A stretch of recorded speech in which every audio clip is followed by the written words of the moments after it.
Welcome one, welcome all. The garden folks, green grass and bright fruits, my friends, I present to you. It is your favorite tomato! Hello, my friends, welcome in. Oh, it's Monday. I'm trying to start it off with energy, you know? You gotta get in here, knock the absolute shit out of the week. Feel good about yourself. I'm of the philosophy that Monday will always win unless you come into it with a little bit of energy. Not gonna lie, actually, I'm not all about that. Usually Mondays suck. But I'm trying something new. Welcome in, folks. Good to see you. Happy to be with you this lovely Monday, starting off our new week. It's good to be back. I missed you guys last week. We were like, gone for a good 7 days. No streams for 7 whole days. No! Nonsense. Although we did have a good Thanksgiving. Hope you all had a good holiday. Let me know if you did. What'd you guys do? What were you up to? Did you see some family, see some friends, eat some food, do some things, go on walks? Huh? Brock Gus, dude. Good to see you in the chat. My good man, my good friend. Welcome in. Baltzen, hey. How you doing? Shifty. Tiny Home, Impeccable, Matt Sully, Astro Monkey. My friends, AAK.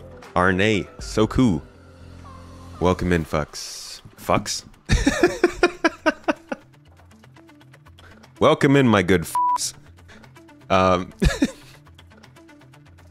Welcome in, friends. How you guys doing? Wobbly Bear, thank you for starting us off with some memberships. Good to see you, dude.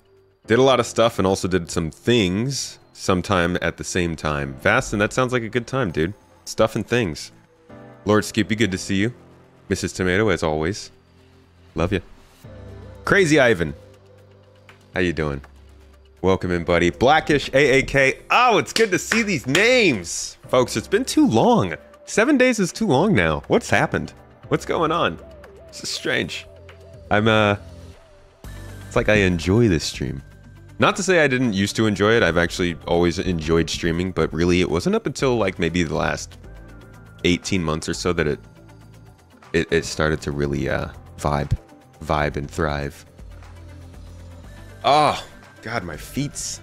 Let's kick back. Let's get comfy. We got news to go over today. A lot has happened in Star Citizen since I've been live.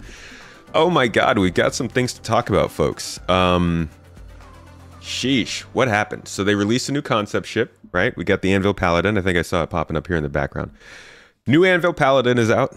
We're going to talk about that. What else has been going on? We saw a little bit about Master Modes news coming out. Master Modes is no more. We will talk about that. I released a podcast about that earlier today. Me and Ferrister had some talky talks, and I've got some things to say. But we'll get to that. What else has happened? Let's see. IAE happened all last week. Dude, that was a long week. Why can't I even remember? Give me some updates, folks. What did I miss? They released Muppets.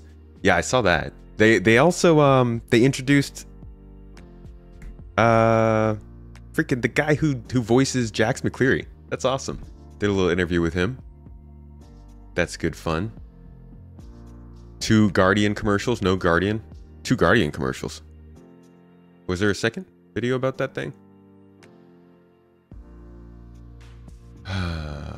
What else was there? What else? Paladin is awesome. The board behind him is very outdated. What does that board say? Can you even read it? Let's see. What does this say? Oi. So this has some old videos and podcast stuff information on it. It's got the supporter exclusive up there at the top. And then 4.0 PTU video. Did I release that? Did I do a PTU video about 4.0? I think so. IAE new ships. I haven't done that yet, actually. That was supposed to be November 24th. Uh-oh. I missed that one, but that's for good reason, because the video I did instead is much better. You'll see that tomorrow. Crusader Intrepid video, you guys saw that. So, I mean, this is mostly done. I've got some exciting video ideas for December. First, I'm going to do a video about the one that I was telling you about tomorrow. Less ship sales, why people are buying less big ships. Then we're going to do a video about master modes. Then we're going to do a video about, I think the ironclad was, I think, what was going to happen. Then there will be a video about 4.0, and then another video about what happened this year, and then a video about what's most important for next year. And then hopefully it's the new year and I can take a little break because our work schedule follows CIG work schedule. And as you guys all know, at the end of December, they get like 3 to 4 weeks where they just kind of die in terms of news and stuff. So that it will be our time as well to sit back a little bit, because it has been a busy October and November. And I'm excited to take a load off. Brave of me to make another Master Modes video. Well, I mean, like we said, at least some news came out, you know? I said, what, 3-4 months ago that I was done with Master Modes until an update came out about it. And they have done so. And it is a pretty big one. So that'll be good. Yeah, garden never stops growing, dude. I love the garden. You guys are sick. Just a bunch of dope people. No video on the state of lack of eyewear in the game. This is a hot topic. Well, not really. I mean, there is really... They're very monocle based in this game, right?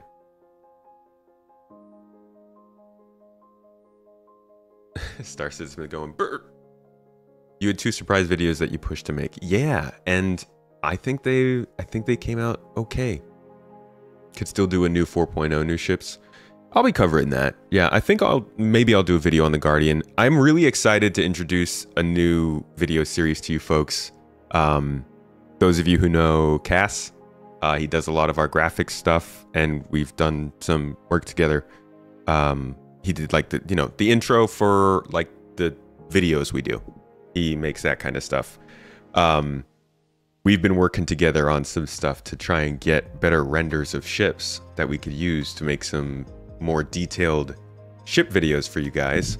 A little special series from Space Tomato. So you should see that popping up sometime soon. I'm just trying to pick the right ship to start it off with. The Intrepid video that I just did the last week was kind of a test of that series. But the series itself will have a lot more kind of custom graphics. It's going to be very fun. So keep an eye out for that.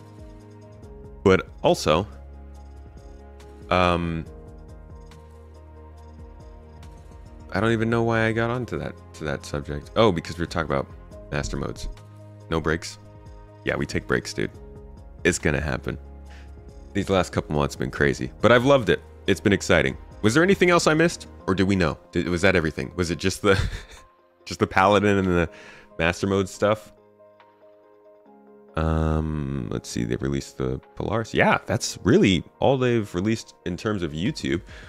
I will also do some skirting around on Spectrum, because I do think they did another patch watch since I left. Maybe I didn't actually miss all that much. Let's see, a Paladin Q&A, roadmap roundup. Wait, I completely missed that. I'm guessing they didn't say anything with that. Yeah, last patch watch was before we left. That's pretty wild. So we're pretty caught up. Let's see, notable changes, all deliverables here. So this is just your roadmap roundup, easy to review. This is all the things that are basically confirmed for the medical turtle.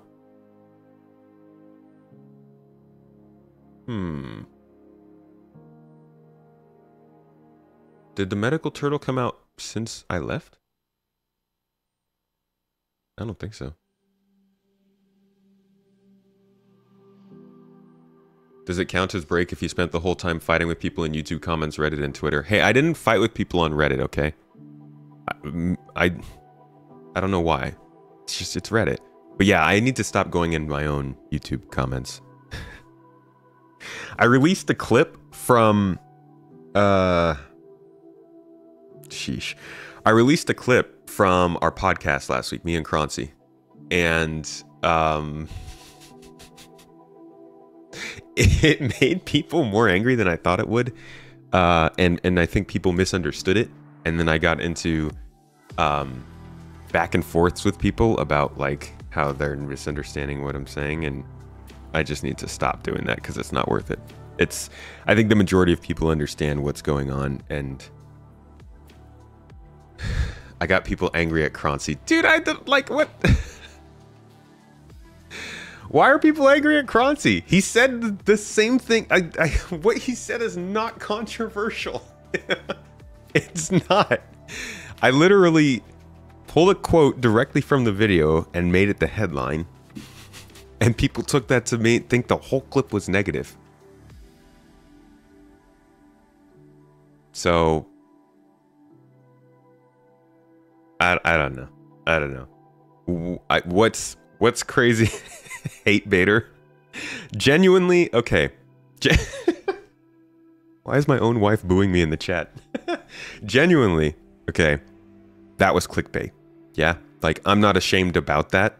I tried to make it so obviously clickbait that it was like a, you know, what's it called? Ironic. But the last time I did that, people got mad at me. And I need to stop trying to do that. The last time I did it was when I made that video and I was like, 5 things that they should have added. Number 4 will blow your mind.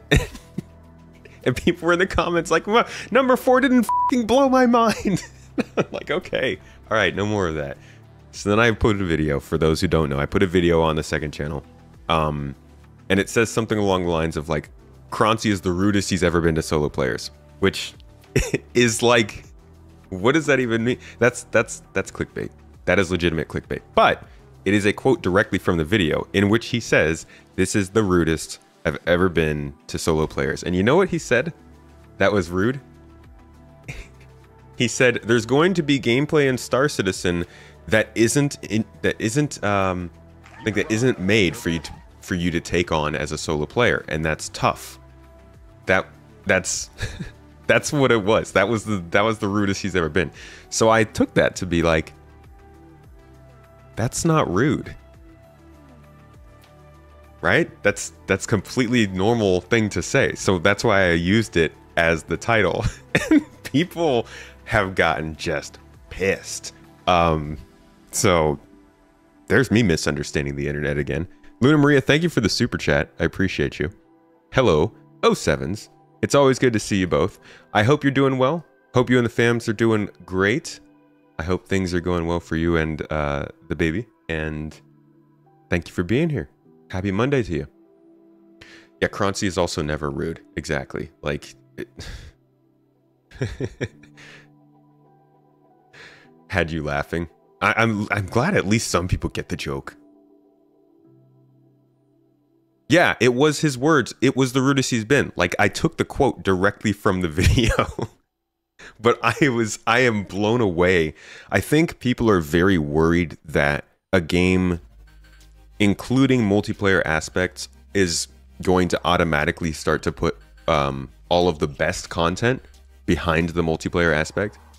You know? Which is a valid concern. That's what games have done. A lot of games, in order to make sure people play multiplayer, have said you're not going to be able to play the best parts of Star Citizen as a solo player. But like, we are seeing the best parts of Star Citizen come out as a solo player. And the funny thing is the whole clip that we were talking about was about the idea that they were building systems that allowed solo players to benefit from the systems they're making for multiplayer situations. We were actually saying that it was better that they were favoring solo players even while making multiplayer gameplay.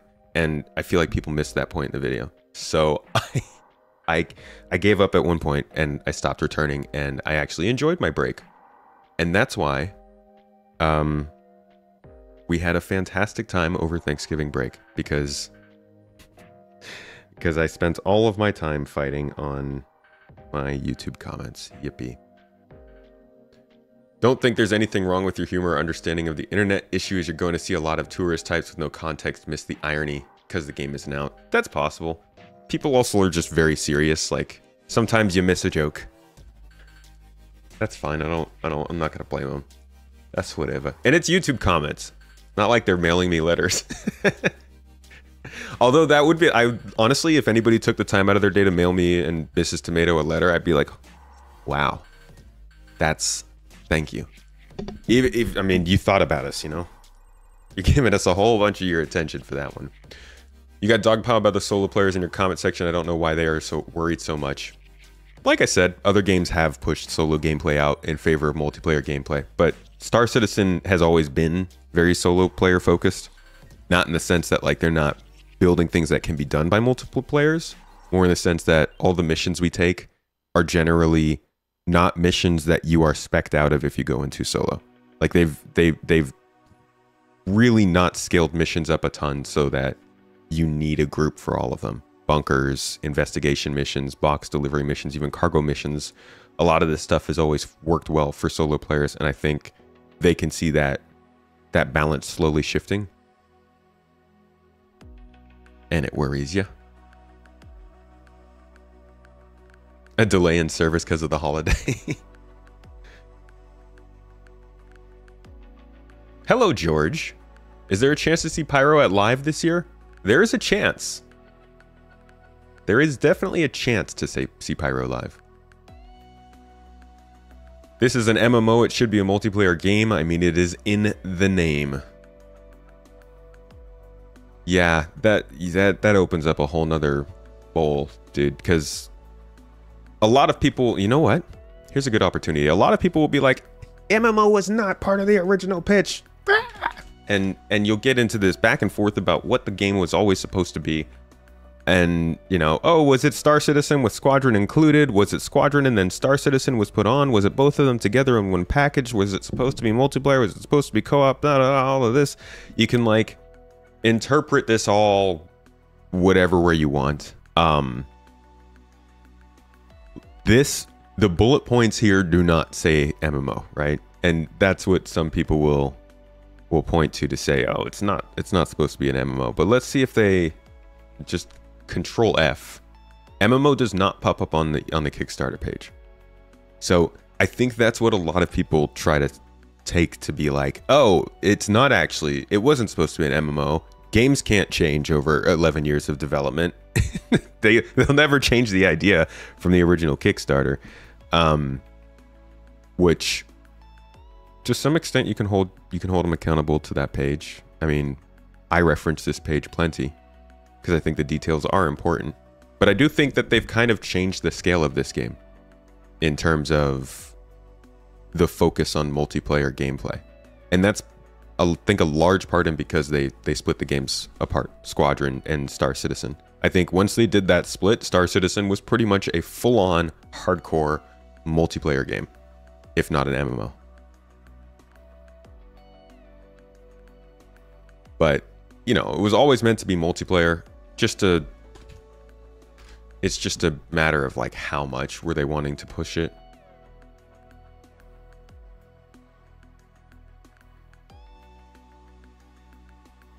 There really aren't that many references to multiplayer even on the Kickstarter page. But if you go to like their, I had it open, their stretch goals page. Where is that?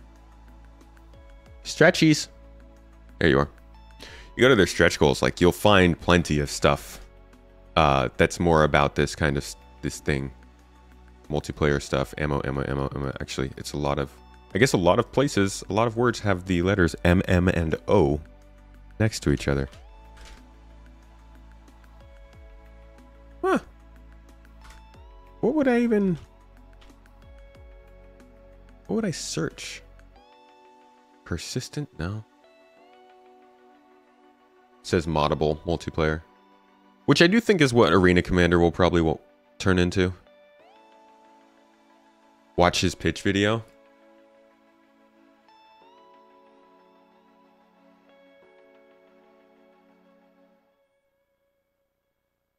Let's see. Original pitch.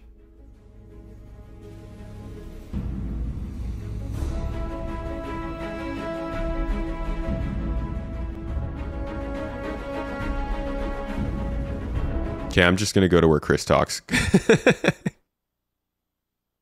To like the main details here. So why don't you come join me for a sneak peek?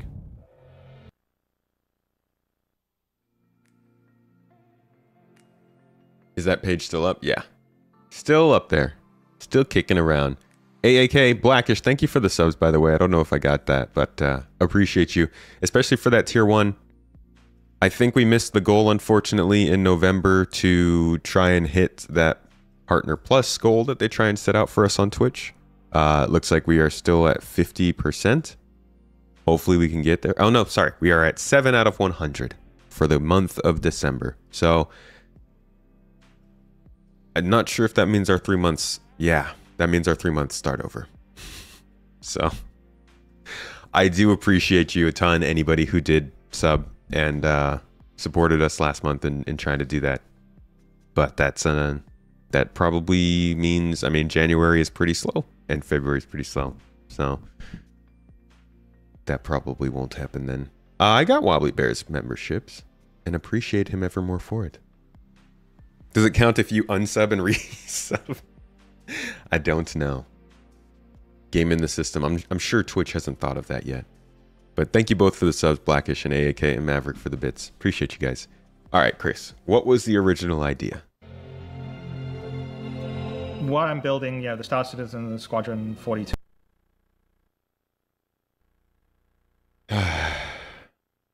Sorry, guys. I just moved my Go XLR a little bit.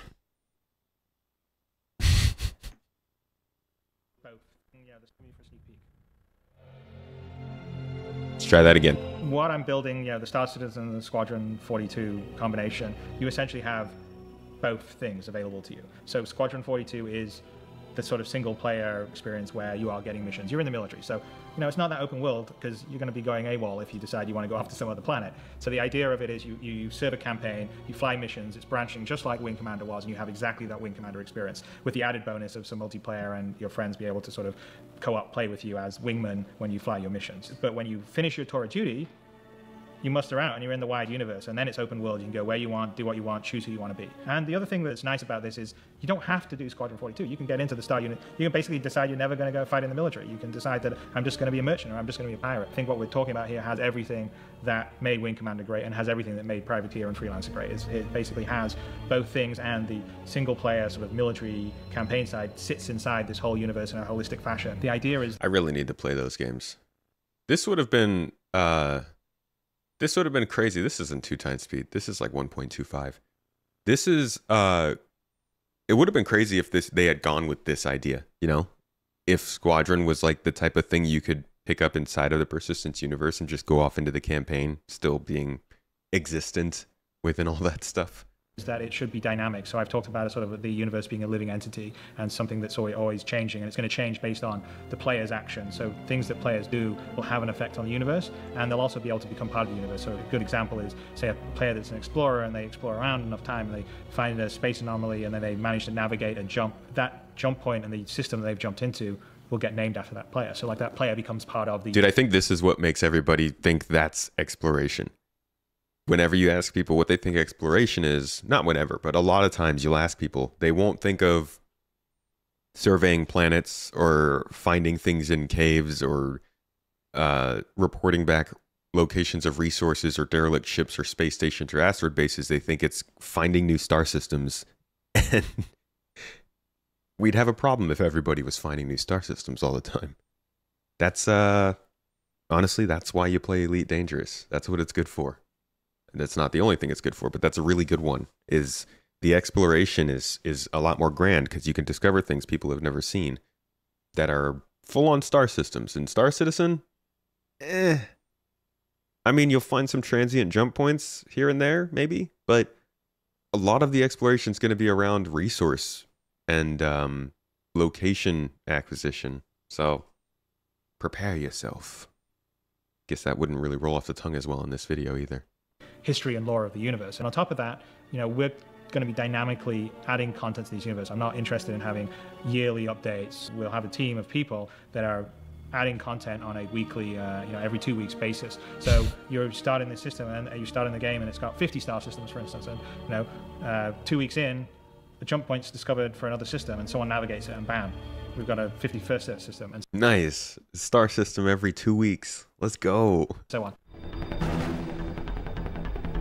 So one thing I think you'll all be very excited about is the level of fidelity. Oh my God, Chris, is that a gamepad? So one Are you making this for consoles? thing I think you'll all be very excited about is the level of fidelity in space, the graphical detail and the immersion, because it's to a level that I've never been able to achieve before. I'm trying to build a world that is so detailed and has such great texture that you forget that it's a game, which is always my goal when I'm building games. I'll just climb into the cockpit of the fighter, and as you can see, as we're sort of climbing in, there's a huge amount of detail in the cockpit, because one of the biggest keys for me. Dude, look at those graphics. Like, just the entire class of graphics since then has changed. It's crazy. There's so much more fog everywhere. But like the lighting is just leaps and bounds better. And it's interesting because I saw somebody say a month ago maybe that graphics haven't changed really in the last 10 years, and like companies have completely stood still because they're not making gameplay better, but they're also not making graphics better. I will agree, gameplay in your average AAA game has slowed down quite a bit since like 2010-ish, 2013, but graphics are way better in a lot of these games. I mean, we've seen that when they were comparing Squadron and the progress it made over like 4 or 5 years. It just, the metrics even are different. The way that things are finished, and yeah, it all just looks a lot different from then. And at least there's that. Like, it would suck if this game had taken this long and it was still dealing with the same graphics it had back then. In the next game I'm building is I really want to have that immersion to be complete, and we're going to do a lot of things that will really push that. Everything inside the cockpit operates and moves and works. If I look around the cockpit, you can see the displays, my hands on the throttle, my hands on the joystick. The whole idea is we're immersed fully in a cockpit that's fully rendered in 3D. So if you issue a command, you hit a button, there it is again. The character doing the cockpit. It's all for the immersion. Well, I think immersion is really important for me because I think that you have to really visualize and create a very believable world. I mean, that's one of the reasons why I always sort of really push the visual fidelity, is because I think that helps with the immersiveness. And the more immersive, the more connected you are to the experience, the more connected you are to the experience, I think the more fun the game itself will be. So an example of that is if we're looking around at our character, we can see that the character himself is about 100,000 faces, which is about 10 times the detail of most current day AAA games. Are about 10,000 faces or so. And so that just allows you to have a little extra detail, the wires on his pilot outfit, the creases in the uniform, and have it really stand up when you come in close and not break down because it's too pixely. I get what you're saying when you say you're tired of immersion, but I do think that immersion's one of the biggest things that sells games nowadays, because not for any particular way of implementing or building immersion, but thank you very much. Just the idea behind it. Crazy Ivan, thanks for the 10 memberships, my friend. Starting that membership train, gonna get our alerts. Thank you very much. To have a little bit too much fun. I'll bring you back in a little bit, I promise. I appreciate you. Thank you, Ivan, though. He's a homie. Hope you're enjoying the stream. The idea behind immersion and being able to get enveloped into the game you're playing is, I don't think, something we were able to do very well up until just this last decade or two, mostly because of graphics, but also because of sound design, and because of display technology. I think we're finally getting to the point where people realize how much they want to actually experience the game worlds as opposed to just like playing video games, and immersion goes a long way in that. I'm in no way saying that you need to sacrifice other things for immersion. I'm just, look at this in a vacuum. I'm just talking about why immersion is important in gaming now. It's not just a Star Citizen thing. I saw them talking about this when they were developing Cyberpunk. They were talking about this when they were developing Starfield, when they were doing video documentaries about Halo Infinite. Just a lot of the games that are coming out now and the way that studios are working.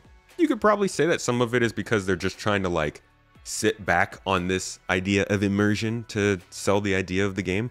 It's definitely a marketing term. Still, I'm not saying that all of it is true, but I do think that there is some market value in being able to more fully immerse people in their experience, to like hit a higher level of fidelity that convinces people what they're doing is, in that moment at least, kind of real. Like, it's the last step before we really start to hit on AR and VR stuff, and I think we're button up against that line.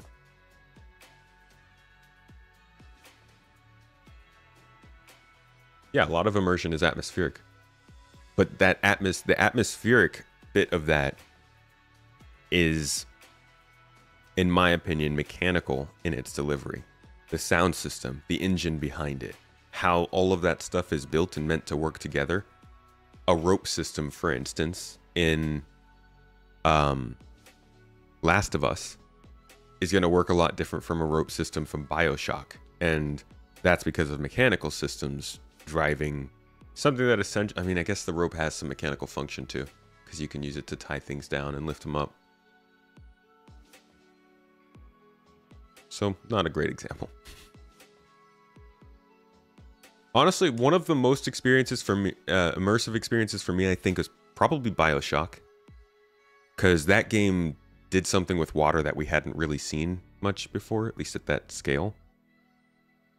So I think that was a great example. But Star Citizen does a pretty decent job. I think Star Citizen would obviously be a lot better if the game worked. Like, it's hard to get immersed in an experience when that experience breaks in front of your eyes.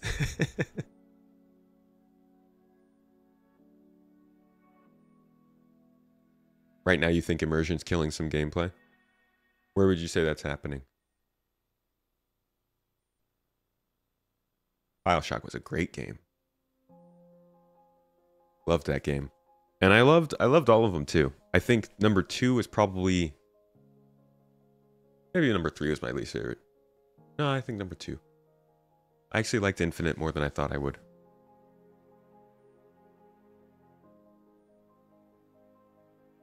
You've only had to navigate a city once or twice a patch, otherwise you don't touch them.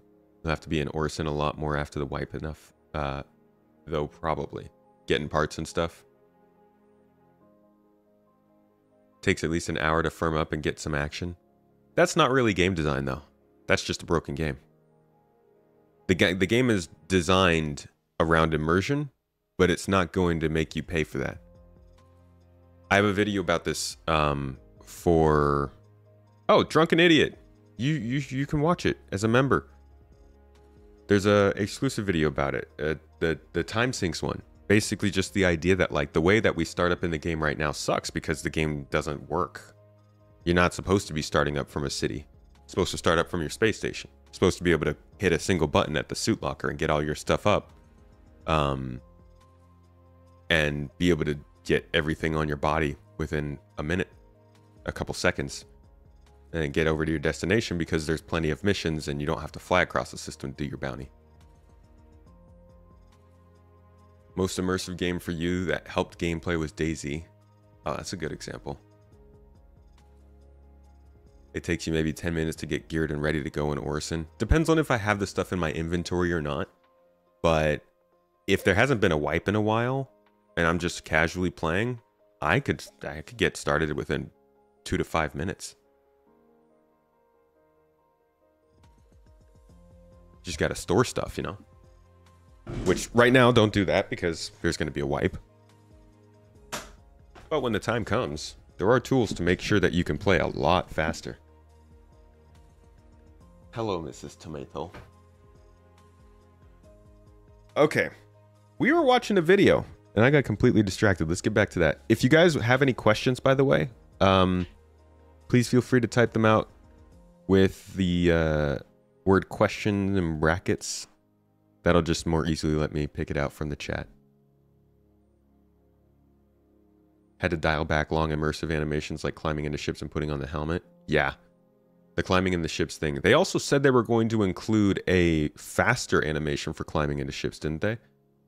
I thought there was supposed to be a slow one and a fast one so that if you needed to, you could speed it up.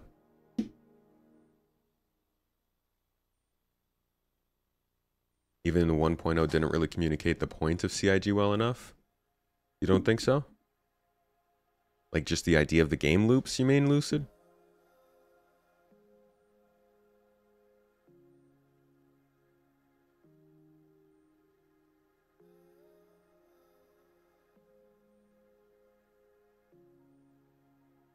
Why is the sky blue? Yes, yes, yes, yes.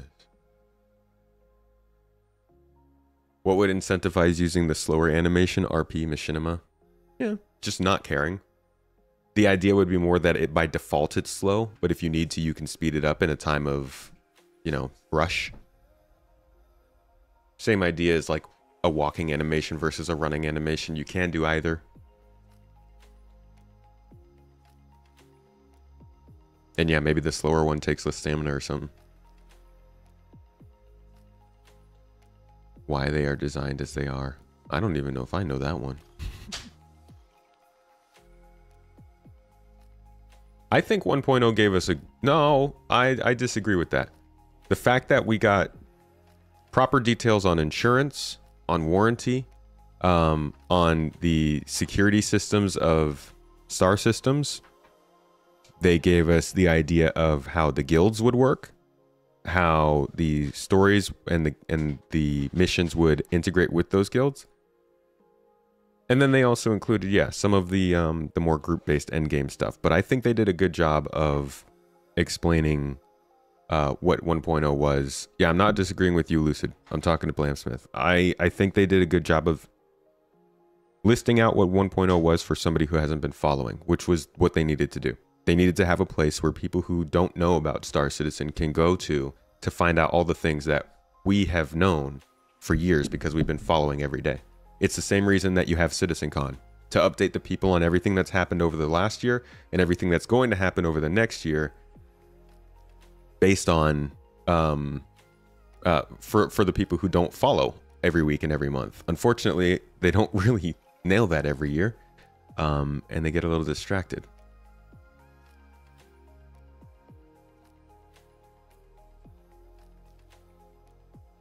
Would have preferred to see their intentions regarding existing gameplay loops. I also would have liked to see that. All right, what else is there, Chris? Physics? Let's go. Excited about physics, and they're going to be a strong part of the gameplay. So let me demonstrate some of the features of how the physics interacts with how you control. The ship itself is built and designed and simulated like a real ship. So there's 4 thrusters on the bottom, and there's 4 thrusters on the top, and then of course there's obviously the engine at the back. Most of the ships in this universe are going to fly very much like an F-35 would do. They're fly-by-wire, so they take your... The Hornet was always used as the first example of the physics system, the thrust, the gameplay, the simulation in general, because it has the most basic thruster layout of any ship. It actually has... interacts with how you control. It's essentially is built and a box. And simulated like a you see the 4 thrusters right there on the top. It flips over, and you see it's got 4 thrusters just about in the same spots. And those are the maneuvering thrusters on the Hornet. So compared to other ships, this thing has a very basic thruster layout, and it allowed them to do a lot more of the physics early on. Thrusters on the top, and then of course there's obviously the engine at the back. Most of the ships in this universe are going to... It's interesting because some people, I'll see people say like, oh, they're not doing Newtonian physics anymore. There's no more six axis of freedom. Like, they haven't moved away from this. This still happens. There's just systems that also get involved in it. IFCS, which has been around for a long time. We still have 6 degrees of freedom from what I'm understanding. Would do. They're fly-by-wire, so they take your input as a pilot. Yeah, then it got replaced by the Gladius. Into trajectories and vectors it needs to tell the various thrusters to achieve what you've asked it to do. So if I want to rotate, or I want to, say if I want to pitch, like I'm doing now, or I'm going to yaw, or I'm going to roll, it actually polls the thrusters themselves and says how quickly can you rotate to the position I need you to deliver thrust, and how much thrust can you deliver, and the thrusters talk back to the flight computer and says, okay, I can get you there in 0.1 of a millisecond and I give you this much thrust. The whole system is dynamically doing that every single frame and flying that way. It's really cool because what happens is a lot of unexpected or dynamic behavior happens by it. And then, for instance, if we're flying around in a dogfight, one of our thrusters gets damaged, it will affect our maneuverability. And it's not a matter of changing a script or data, it's actually all dynamically simulated in the system. Whoa! Whoa, Fola! Hey, thank you for the gifted memberships on YouTube. Oh my gosh, YouTube. Y'all feeling good today, huh? YouTube likes December. I appreciate you guys. Thank you for the support. Much love to you. You meant by the Mark II? The Hornet Mark I did not get replaced by the Hornet Mark II. They're 2 different ships. How many folks play with a controller? I do part-time. I got mine right here. I use mine for specific things. You know, when you're just cruising around, just doing something that's not really all that active. I'm still waiting for support to get a little bit better, but like Generally, it'll be something that I use when I'm doing FPS and not shooting. So like just problem solving, puzzle solving, cargo hauling, those kinds of things.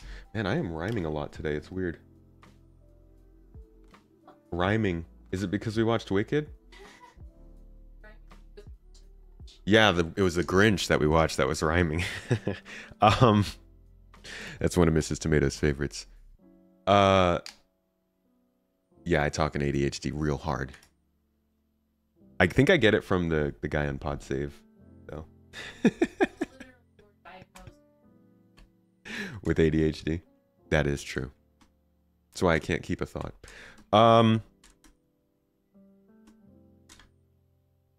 Yeah, now I don't even remember what I was talking about. Oh, you meant Chris? Well, proved my point. Nope,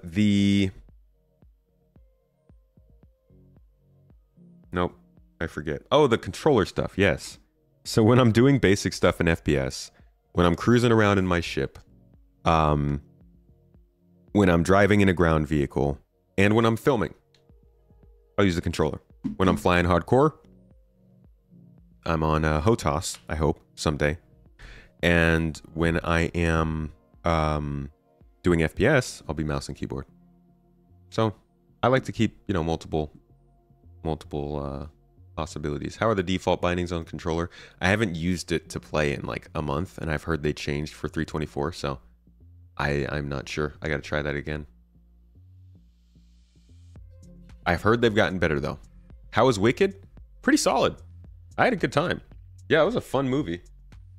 That was it was pretty funny actually. I wasn't anything really that interesting to me going into it, but it's Mrs. Tomato's one of her favorites, and I know it's pretty legendary, and Wizard of Oz is a solid one. So I went into it and expecting a musical and stuff, and it was a pretty good freaking musical. But it was also funny, and I got into the lore. Now I'm kind of like, okay, this Oz place. I'm trying to learn more about the backstory. Show me some maps. I'm like, I'm bad with maps. If you show me a map for a fictional universe, I will get sucked in. Whether it's like Lord of the Rings, World of Warcraft, League of Legends, Oz, Game of Thrones. Like once I see the map, I'm like, ooh, what's there? What happened there? Why is that happening? It's yeah, maps are good times. So I enjoyed it. It's worth seeing, I think. And the Grinch, of course, is the Grinch, you know. We've just been enjoying good movies recently. The Grinch stole the Corsair's pilot guns. How about Star Citizen? What do you mean? God, you're such a nerd. You can't just talk about like movies and normal stuff for a minute, huh? Just Star Citizen all the time for Mrs. Tomato. Question! Will you ever do a video on capturing cinematic footage in SC using a controller? Maybe. I could do that for you live if you'd like. You don't like musicals? Defying Gravity is an absolute banger. You use a HOTAS and have bound all the FPS stuff to your throttle. Whoa. What? What? So you run around with your HOTAS?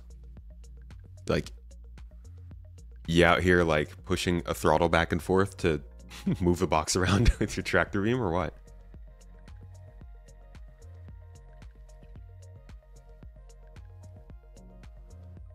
Huh.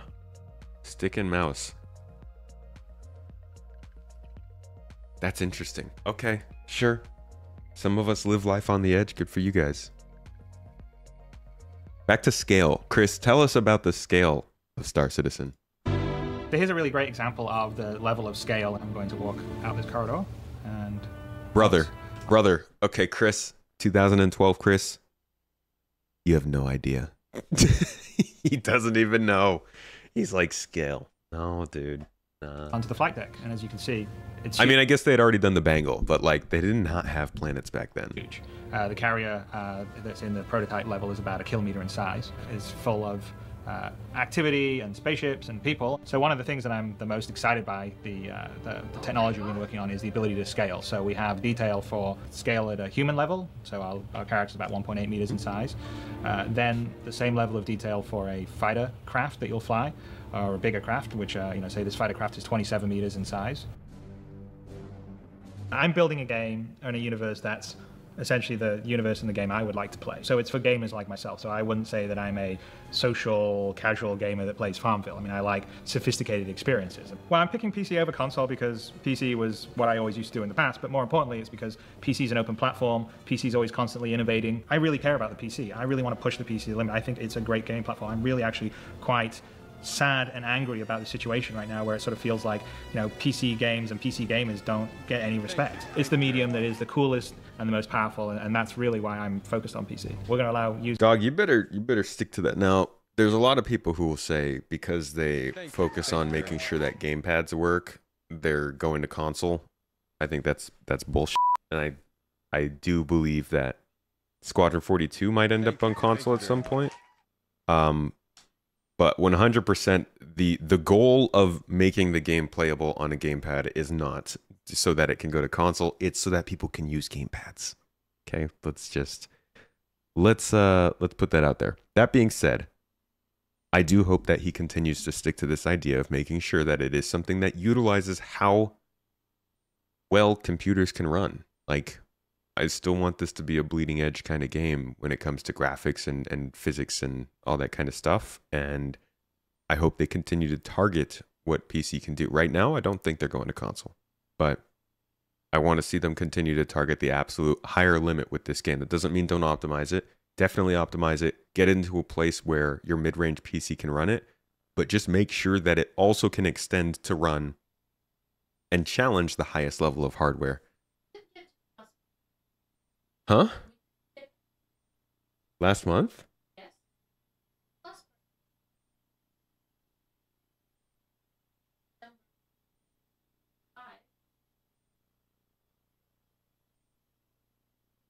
That doesn't make sense. We have to do it 3 months. We did? Oh my gosh, guys. Wait.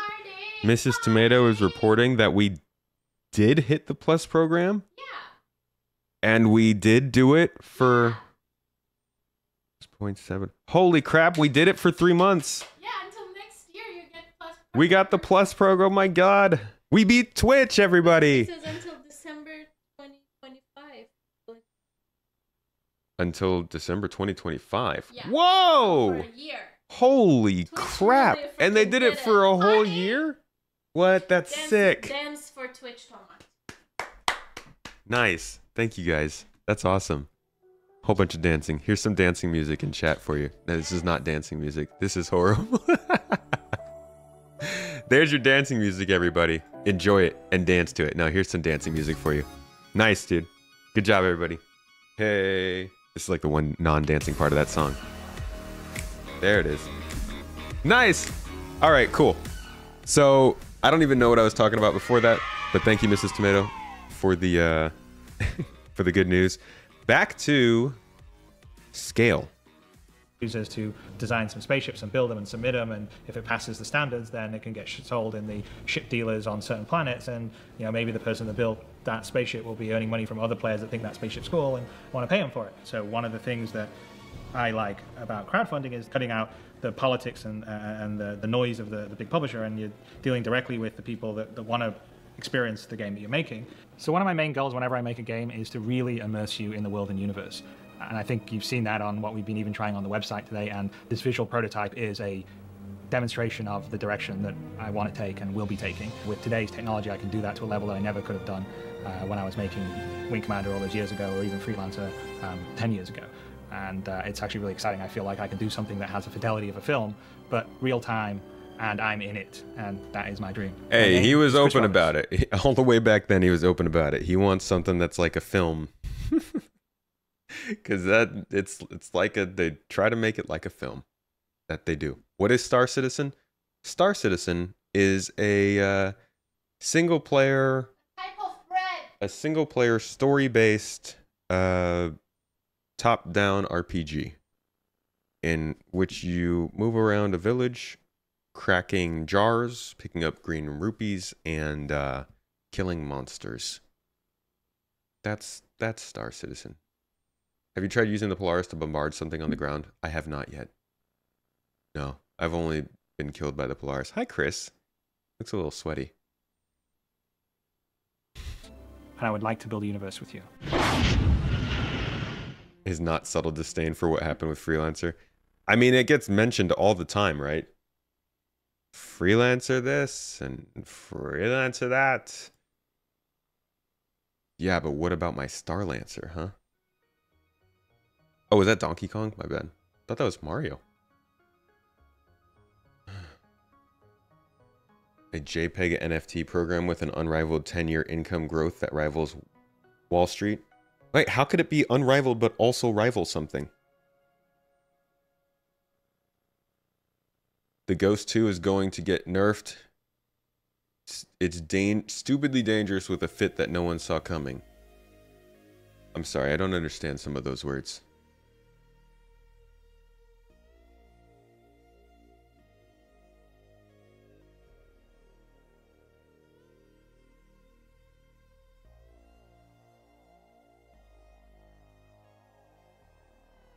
Wait, it literally says, what is Star Citizen here?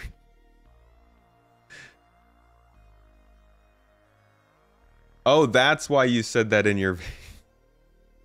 God dang it. All right, so that was that video. I don't even remember why we got onto that episode of the thing, but we should probably talk about the fresh news. I'm not on this profile because that profile is just going to get ads. Talk about the fresh news with Star Citizen. Where the heck is the actual channel? Dude, this is what's always crazy to me. You can go to the Star Citizen section of YouTube and you just won't find the official channel anywhere. It's just a whole bunch of these fucking content creators and their stupid complaining videos and stuff about nonsense. Changing the game and only speaking from their group perspective. Dude, why do I have to search your actual names, guys? Let me be lazy, please. Just this once. Or twice. Or multiple times. We're going to episode 3 of IAE because this has some interesting stuff in it. Iron Class release for DrakeCon.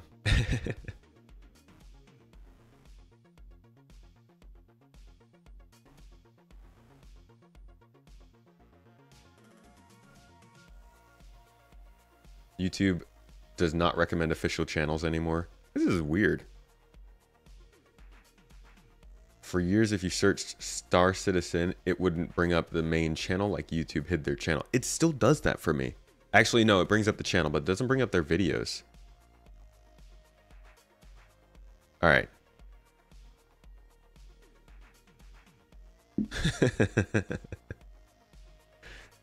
Wall Street's not as big as you think, man. You search for the ship trailers to bump the official studio. Yeah, I've gotten used to just typing in Robert Space Industries. I guess it auto-completes for me anyways, but we've got some big news surrounding the flight model. I'm going to make a video about this later this week so that we can, you know, I could do a little bit more of a concise message on it that'll get, like, if I spend 40 minutes here talking about this, no, most people aren't really going to go and watch. So I'm going to make a video about this that's a little more concise. It explains what the master modes changes are, why the flight model is changing, what quantum boost is, where that's coming from, operator modes, all that stuff. 10 minutes, 12 minutes, whatever. But we're about to get into this deep and look at kind of how the game is once again changing around the flight model and why, and you know what the crew here at CIG is saying is the reasoning behind it. Be ready for the salt. Bro, I thrive on the salt, honestly. Give me more salt, whatever.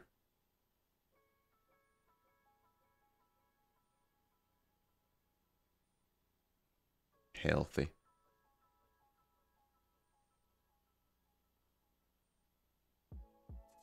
Alrighty.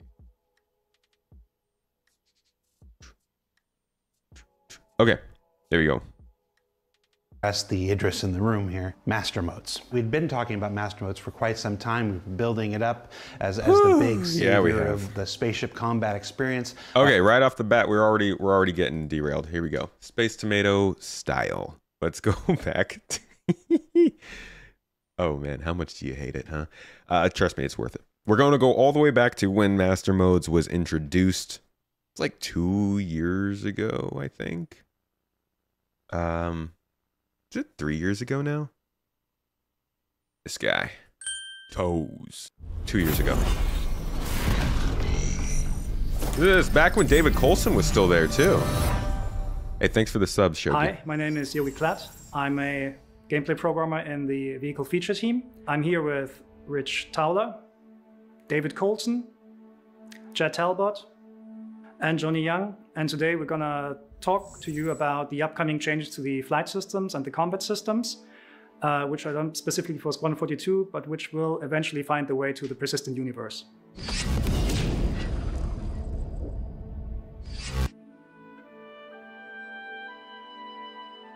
We want to define ship roles for the game because every role in itself and every ship can offer unique gameplay opportunities for individual players. We want to provide a lot more variety to the gameplay in Star Citizen, a lot more opportunity for different careers, different responsibilities, and different sort of perspectives and views on gameplay where people contribute different types of work and different types of jobs. Star Citizen is supposed to be a big expansive game with giving the players lots of chances to have a variety of different experiences. It's not just about combat. All right, convince me about master modes though, yeah? Like good at one versus one, but they excel at N versus N engagements. So when we have group battles. Medium fighters for us, internally we call multi-role fighters because they have a lot of hard points, so they have a lot of loadout flexibility. So a player can tune them to the role whatever they want, but they will never reach the performance of dedicated ships. A lot of the medium fighters sometimes come with a turret as well, so they've got that additional gameplay of the turret, which is aimed to kind of counter the lack of maneuverability that their ships have. And then additionally to that, we have racing ships, which are basically just really fast at changing the velocity vectors. And interceptors, which we basically just want to go very fast in the forward area, but never reaching really the performance envelope of dedicated dogfighters. Interceptors are designed to kind of catch up to ships and disable them. So they come with kind of advanced kind of hardware on these ships. Bombers, on the other hand, are, well, they're just slobbing heavy ordnance at larger targets, so you use them to take out bigger ships. But they're not really good at, well, killing small fighters. And then from smaller ships coming to larger ships like Constellation and up, we want to change the gameplay to be less about positional combat, but more going into the naval style of combat, where it's important to show the correct shield and fire arcs and timing your shots over long distances. So the purpose of ship roles is to really help players understand what ships should be used and when they should be used. And it's really about delivering on those kind of gameplay promises that we've been talking about, over the past, kind of several years. If every ship is the same, it's not fun. But if we have dedicated ships with dedicated pros and cons, then we can create very exciting combat environments. And the biggest challenge we see in order to get that gameplay we want is the current speed that we have in combat.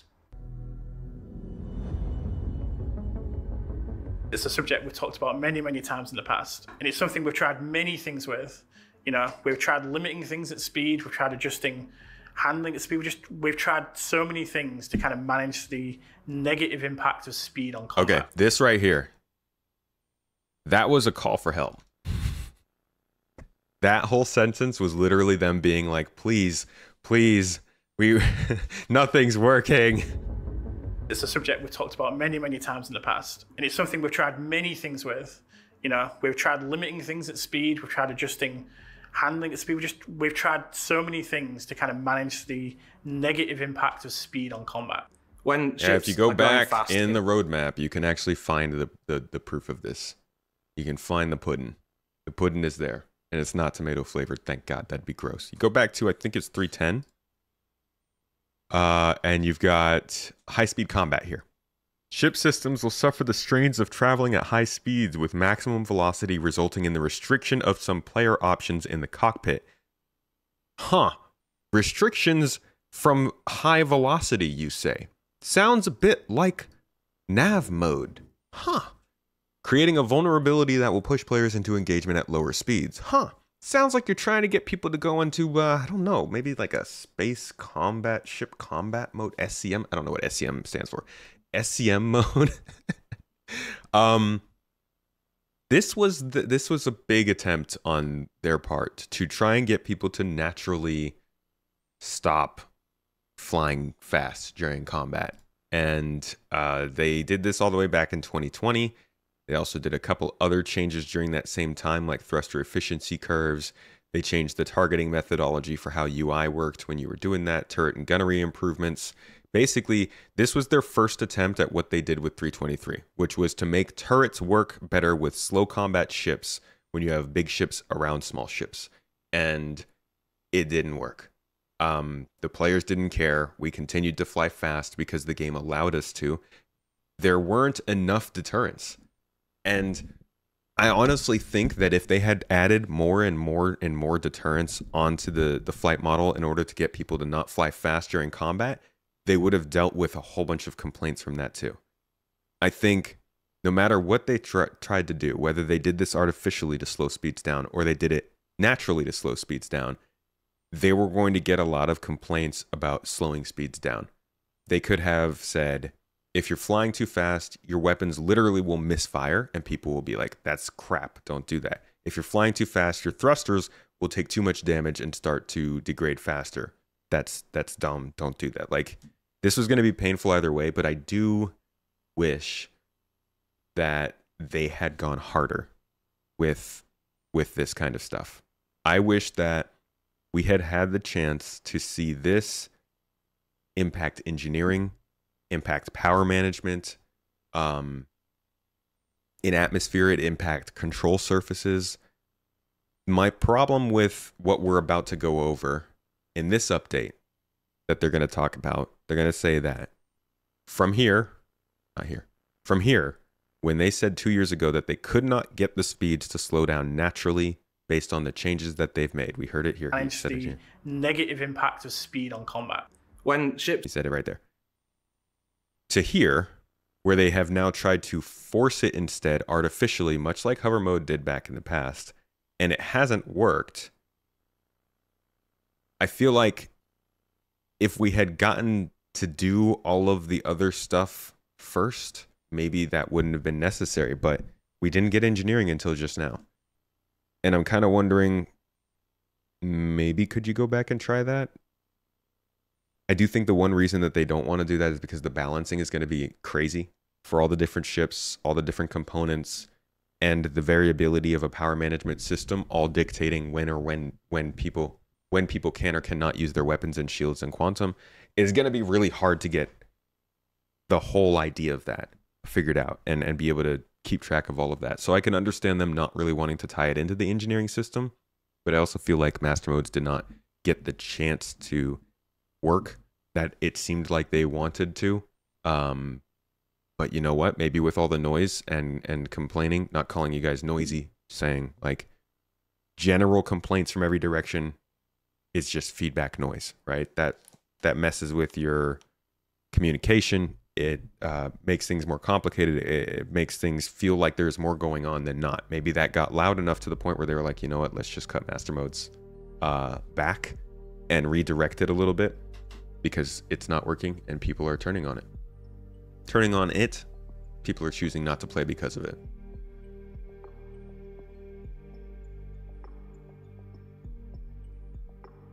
.0 is supposed to launch with 100 star systems. Freaking hell no. You don't think you can ever get low-skilled players to set practical speeds on their own. Right. And should other players be forced to change their gameplay because of that? Like, shouldn't you be trying to get that to change? Or at least make it so that, yeah, I don't know. I feel like changing the overall flight model because of that is rough.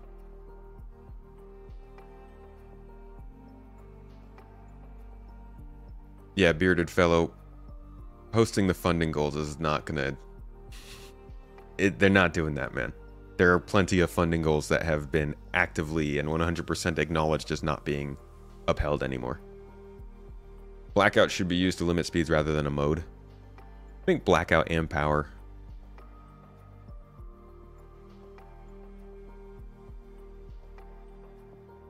They slowed down combat speeds because of server performance. Anything else they say about that is just a lie.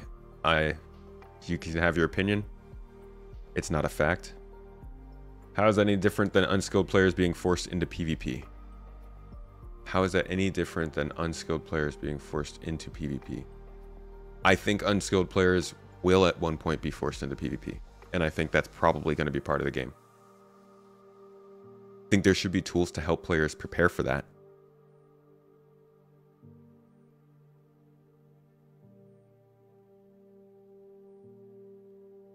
One compromise or another. There's definitely different compromises to be made. But I think the fact that they come out and say that they have tried, like it's a subject listen we've to talked this about many times in the past, and it's something we've tried many things with. We've tried many things with. I really don't think that there was enough. Maybe there was, but I don't think it was documented at least as well with the backers as it could have been to show us how they are working on this to make it work. But master modes, you know, came in and tried to do the same thing artificially, which I don't like the artificial limitations. It tried to do it and it didn't last, and that's kind of what we're gonna look into now. It released to mixed reviews at times. You know, some people are for it, some people are less than for it. We'll just say that kindly. I want to talk about what our plan is, what our vision is. Where are we going with this? What is the plan moving forward with master modes? And I'm just going to take off and leave you two here. Yeah. Thanks, guys. Good call. Right. I'm also probably just going to... I think the big thing around master modes is that it never was designed to be a static piece of development. We always wanted to make sure that we were adding in new systems as they came along, all right, fine, that then influenced those design decisions that we made at the time. And I think two big pieces of feature work that we're going to be bringing to Star Citizen that's going to have a drastic change on how we implement master modes is going to be crafting and quantum boost. Okay, here's our first moment. Our first pizzazz moment of the video. Crafting and quantum boost. You know what? I'm going to let them explain how that's going to work, then we'll talk about that. So right now with master modes itself, we have obviously the two master modes, SCM and NAV. A big thing is that we're going to actually be demoting or converting those modes from master modes to operator modes. Okay, it sounds like they're not getting right into it. They're actually talking on another detail, which I think is the most key change here. So first is, he said that crafting and the quantum boost are both a key part of how these changes are being carried out. If you've been around here, then you know I am a huge quantum boost stan. That's been one of the like, I just released a video about it actually, that it was one of the top 5 things I think we could have seen to make the game better this year. See if I can find that.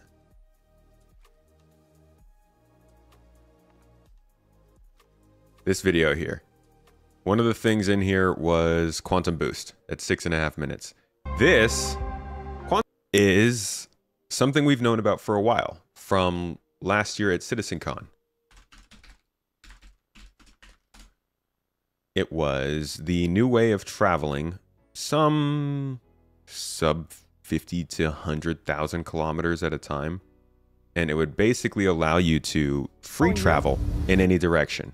This was shown by Yogi last year during the Master Modes presentation. So you can see here. You need to be hands-on for the whole time, and the speeds are naturally, well, slower, but it's not slow, it's still quantum traveling, right? Okay, so Brent, can you boost to, oh, reinforcement needed. Yeah, let's go there, let's boost. Oh, actually, sorry. Thank you. Okay, so what Brent is currently showing here is, I think I forgot to mention, quantum boosting works in every direction. You don't need nav points. So that's pretty big, and that already tells us a pretty key detail about this. Once this is in the game, you don't need to have map markers on the globe to go to a place, right? When you know that there is an outpost somewhere, you know there's a mission somewhere, you can just point and go in that direction. And it's important because a lot of us have had those moments where you have to slow boat like 100 kilometers to get to a place that's not on official logs. And we're going to have more and more of those places. We're going to get a ton of points of interest. with our Starkitect system they're working on. But we're also going to have data insecurity, which is like you go to a place, you're not going to have every quantum beacon because they got to have some level of data as a commodity being traded. So if you go a little bit forward, one of the other key points to this is, what is it called? What is it called? What is it called? What's it called?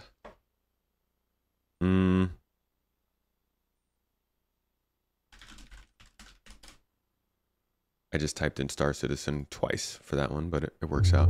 You come forward here to the most recent Star Citizen, and they show us kind of a key detail of quantum boost that we didn't know about before, and I don't think existed until this year. I think this is a change that happened to quantum boost within the last year.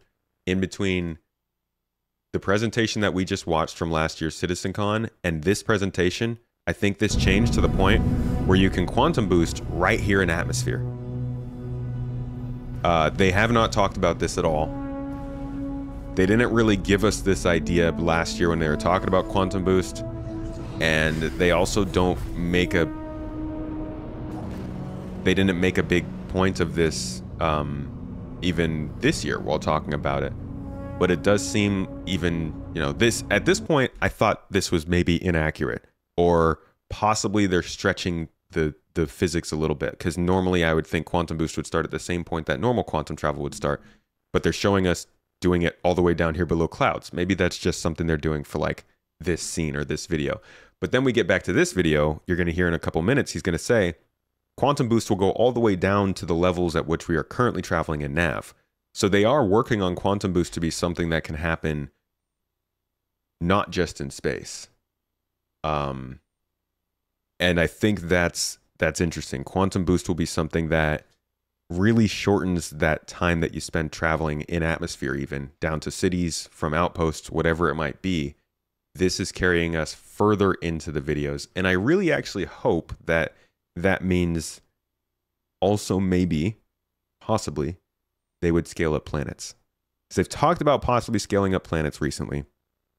And one of the reasons they didn't want to before was because the travel distances would take a long time traveling to and from atmosphere.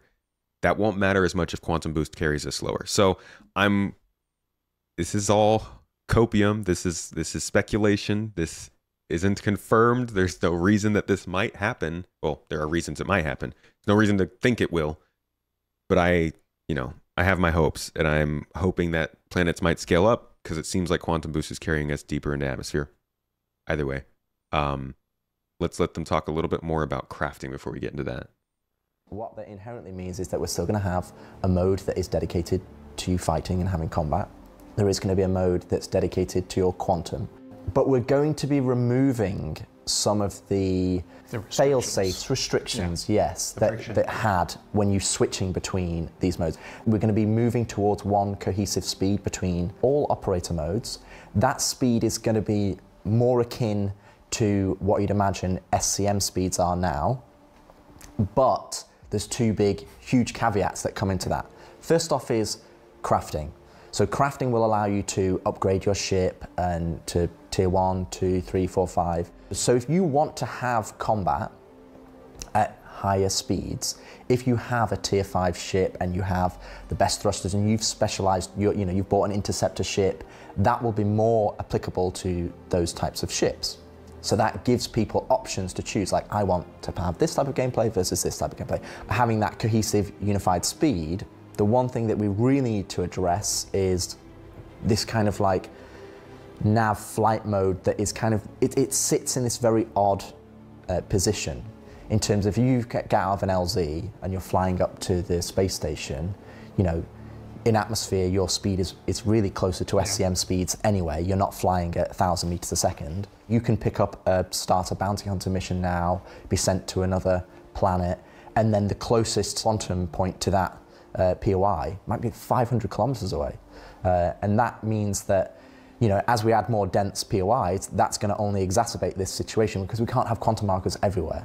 And when we start to add more space exploration and more missions towards the different guilds that we're operating on, where you're having to go into deep space and go into these large distances, you don't want to be in a position where that's taking such a huge amount of time. We want you to be spending more time doing the mission than flying there.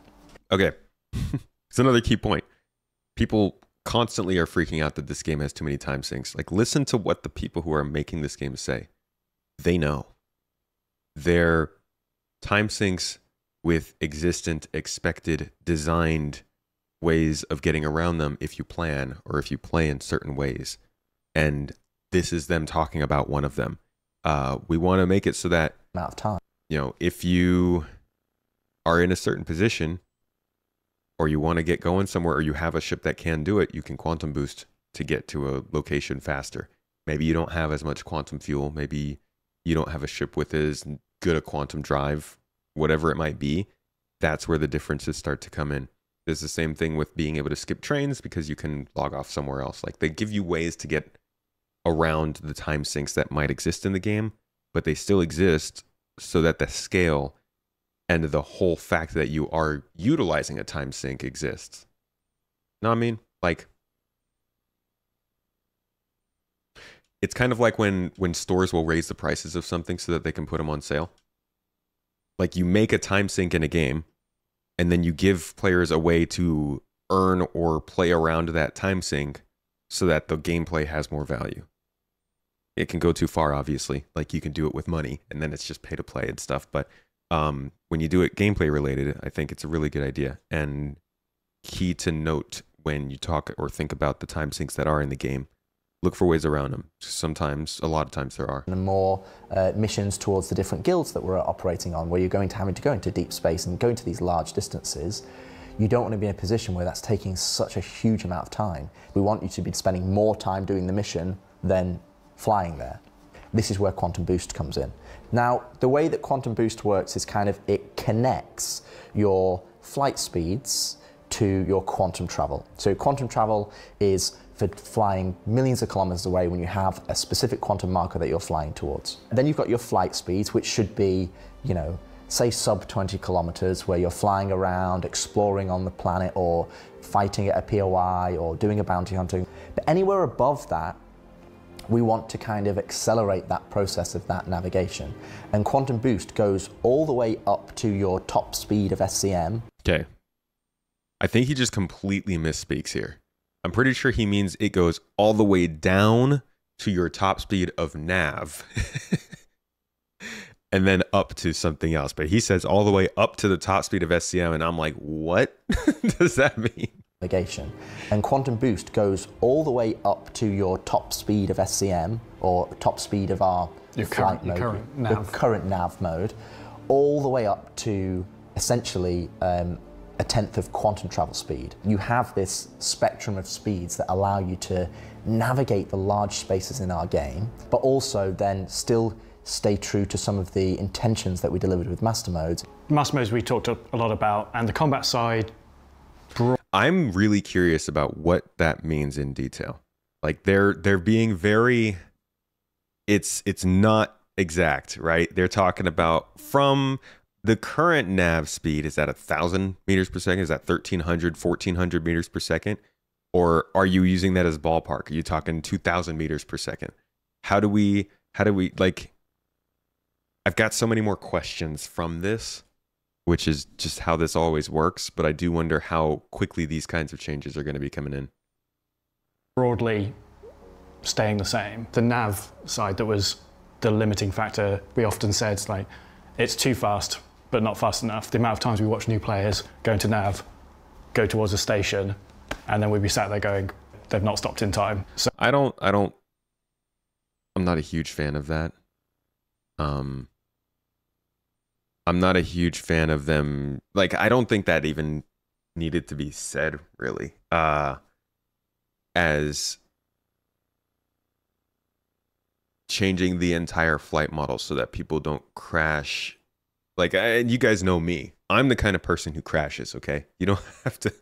I'm not privileged in this situation. If there's a surface of a planet, I'm going to hit it. Okay? Don't put that near me, because I'm going to hit it, or don't let me fly. I feel like it's a little bit, that's a big way to give a crutch, you know? There could be a lot of different things you could do. Space stations automatically impose flight limitations on ships when they're near them, right? Like, if you're near a space station, there is a 5-kilometer area in which that space station can automatically limit the speeds of ships. There you go. I don't think changing the entire flight model just because people crash, it makes I don't know about that. Wonder if why there was 0 ship flying shown in the Squadron 42 at CitizenCon was because they already decided that they were going to redo the flight model. No, I just don't think there's any ship flying in the prologue.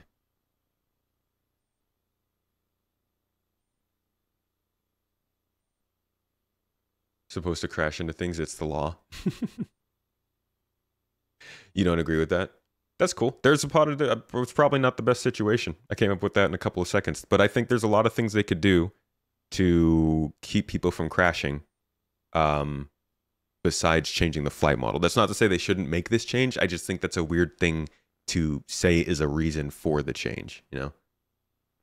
And said, like, it's too fast, but not fast enough. The amount of times we watch new players. I like full control over my ship too, but it would make sense for me for space stations to impose speed limits around the space station. Not every location, but space stations particularly obviously are very valuable, very large places with civilians moving around. That makes sense. Going to nav, go towards a station, and then we'd be sat there going, they've not stopped in time. So also there was another statement they made here. Master modes we talked a lot about, and the combat side broadly staying the same. The nav side that was the limiting factor, we often said, like, it's too fast, but not fast enough. The amount of time. Yeah, we'll keep going. We were left with this sort of nav mode that didn't quite do what we wanted. And it also, because it's quantum and it's creating a bubble around your ship, allows us less friction in the traversal, because you go in quantum, you come out quantum, you don't have to apply all this G-force. The rules of physics are different. The rules of physics are different because you're not physically hurtling at that speed. You're wrapping a bubble of time and space around yourself. So this is also another reason why they would probably be able to say, oh yeah, you can just drop down in the atmosphere doing this because that wind resistance does not matter. We can make you fly as fast as we want in atmosphere. You come out, you can stop dead.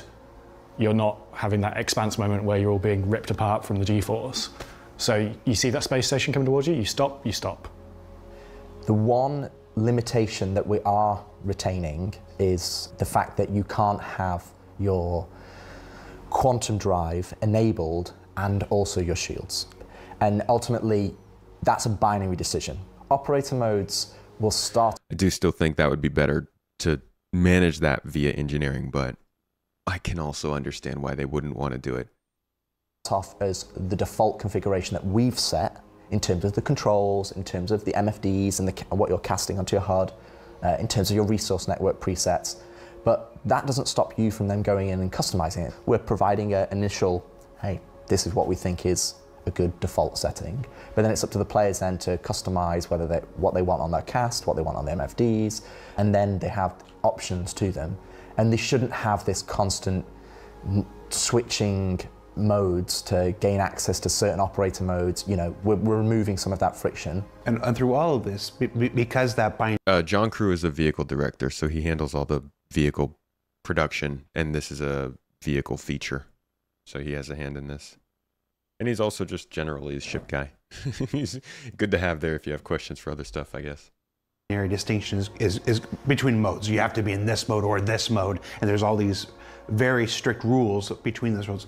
You keep your weapons through all this, so this now becomes a more tactical decision in combat. But if you need that sudden burst of speed, either to get away from something or to catch up to something, you make the choice. You sacrifice your shields, certainly, but you can still bring your weapons to bear and stuff. Get there, and the second you're out. And ultimately, that is a pretty key point.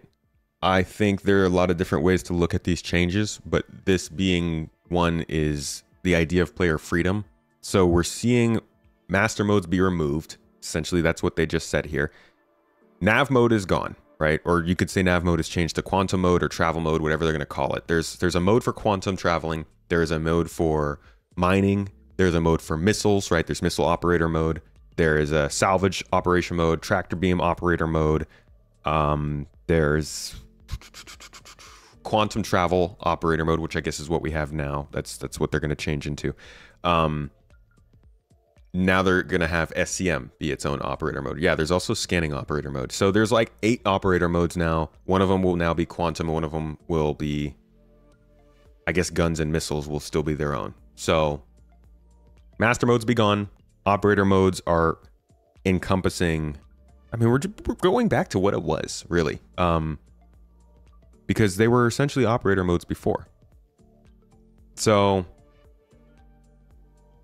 at this point, you will be able to jump between the different modes and do everything you need to when you're mining and all that stuff. But then you switch over to your quantum mode and you're losing shields.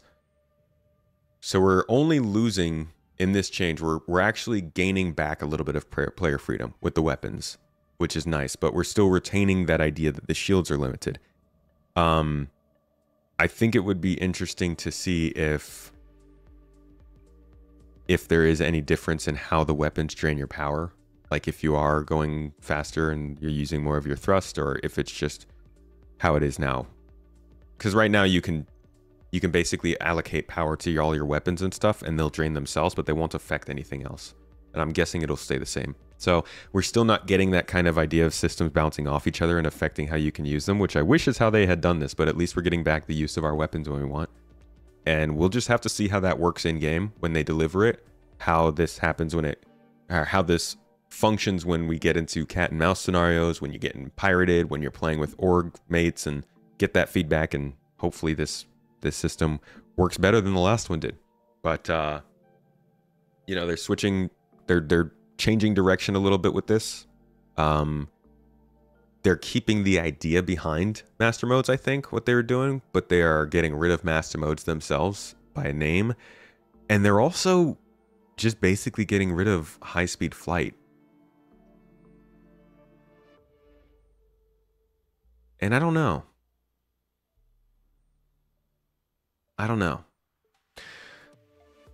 Here's my thing. All of the feedback that CIG got, not even CIG, hell, you guys were getting feedback, man. So many people were coming into this chat saying how bad Master Modes was. You would think you guys were part of the feedback crew at CIG. Everywhere you looked, people were saying that Master Modes was bad. Master Modes is ruining the game. Master Modes is the reason I'm not playing. I won't be back until they get rid of Master Modes. Master Modes has killed everything. Mrs. Tomato, what has Master Modes done to Star Citizen? Thank you. Killed it. She just went like this. That's why I love you. So now they're getting rid of the Master Modes by name. But they're keeping the slow speed. People's problems was the slow speeds, you know? But nobody was saying that. They just kept saying that Master Modes suck. So CIG is now getting rid of Master Modes, but they're keeping the slow speeds. I don't know if this actually makes all those people happy. Maybe it will, but I find it a little bit funny that a lot of people had problems with certain parts of the flight model, but those parts aren't necessarily being removed. They're just changing Master Modes, which is what people said was the problem. And I don't know if that's really the problem. We'll see. We'll see how this all factors out. But at the end of the day, our ships can no longer, at least at this moment, whenever this gets implemented, if it comes before crafting and they do all of their upgrades and stuff, which we'll talk about, at that moment that it occurs, we will not be able to fly at 1,000 meters per second anymore. Unless we go into quantum boost, which is, I mean, that sucks in my opinion. I don't know what that's going to do to low flying, or like weaving in and out of like asteroids and stuff, or racing. I'm not really sure what happens to high speed flight, but this sounds like it's going away. Yeah, I think the janky switchings was a big problem. And I think that is going to be gone.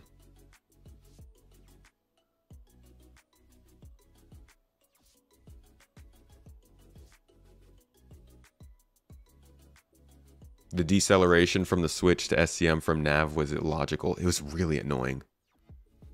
It was really annoying, yeah. But yeah, now it's still there. It's just been renamed to quantum boost dropout, essentially.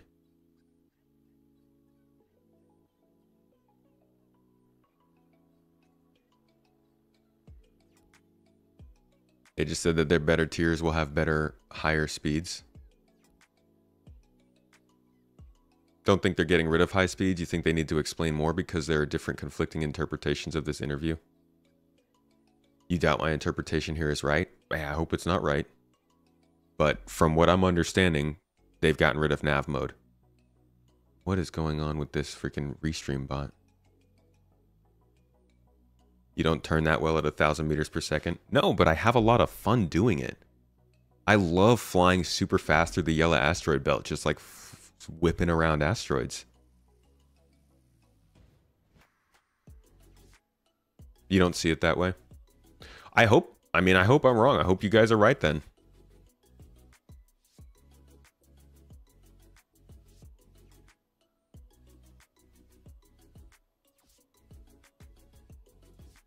Crafting to gain higher flight speeds. That's what they talk about. We'll get to that here. That's why I die. But it's fun. And that's why I play Star Citizen, because I can have fun and die from having that fun and deal with the consequences. I don't want people to tell me that I can't choose to slam myself into the side of an asteroid because I'm an idiot. That's part of the joy of Star Citizen. Yeah, we'll put life support into a ship to limit the amount of people who can go on that ship, but I still want to be able to try and shove as many people on the ship as I possibly can, you know?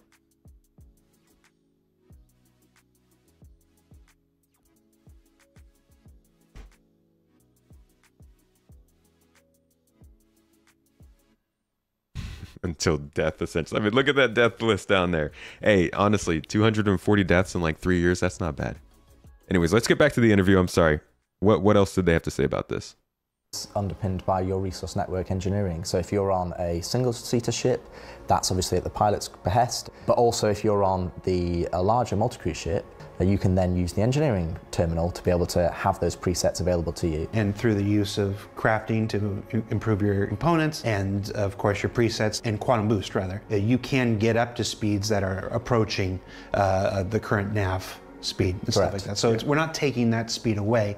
We're defaulting everything to a speed that is closer to today's SCM. Yeah. Okay.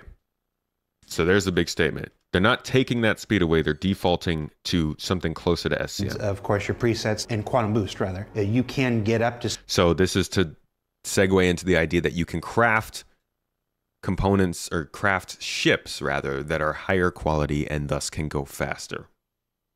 Speeds that are approaching the current nav speed and stuff like that. So we're not taking that speed away.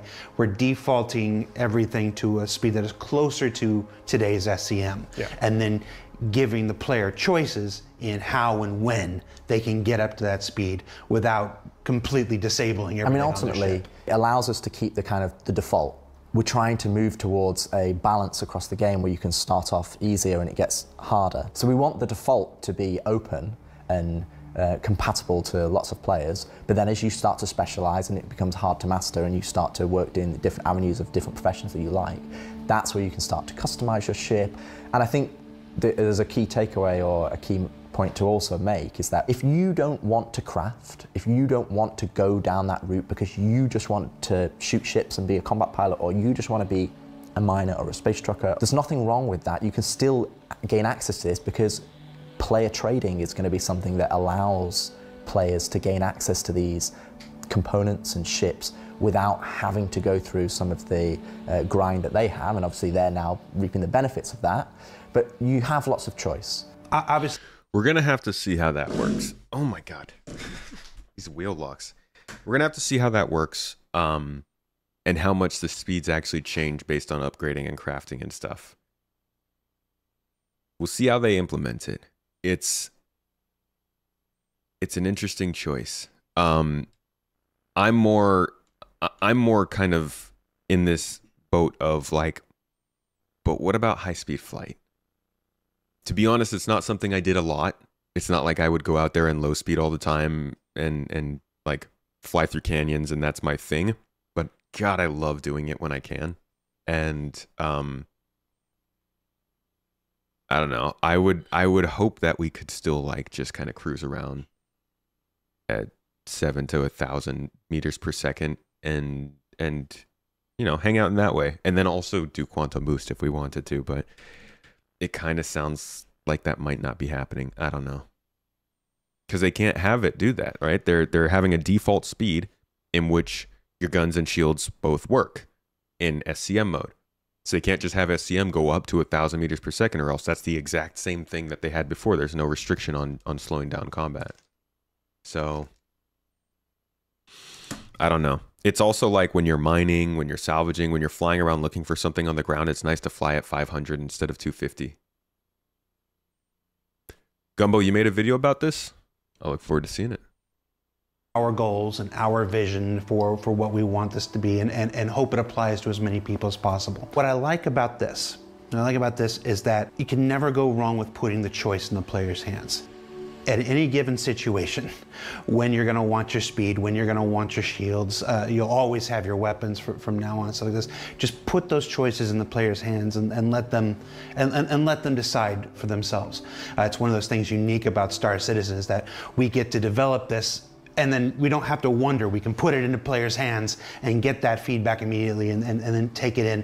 I think there's a real chance for this to be the spaceship experience we've been working towards this whole time. I think the big thing to take away from all the things that we've discussed is that none of these things are designed or implemented in isolation.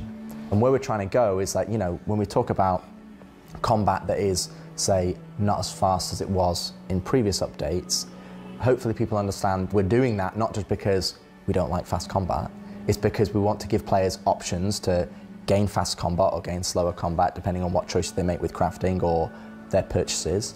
Then it's on a scenario where, you know, capital warfare is, you know, you need to be able to use precision targeting, and that's why we developed that feature so that you can have good subcomponent targeting. And I think when you start to see some of this bigger picture come together and you start to see all of these individual pieces connect, you might not agree with it, and there's nothing wrong with that. Absolutely nothing wrong with that. But ultimately, that's what we're trying to do. That's how we're trying to connect all these pieces together to create this experience that ultimately Chris is the one that is setting that vision, and we're trying to execute on that vision for Chris. And you made a video last year about tying performance of ships to engineering, but here they're describing it as crafting. I think it's pretty key that they're connecting crafting to ship performance. They're essentially making crafting one of the most important things in the game now.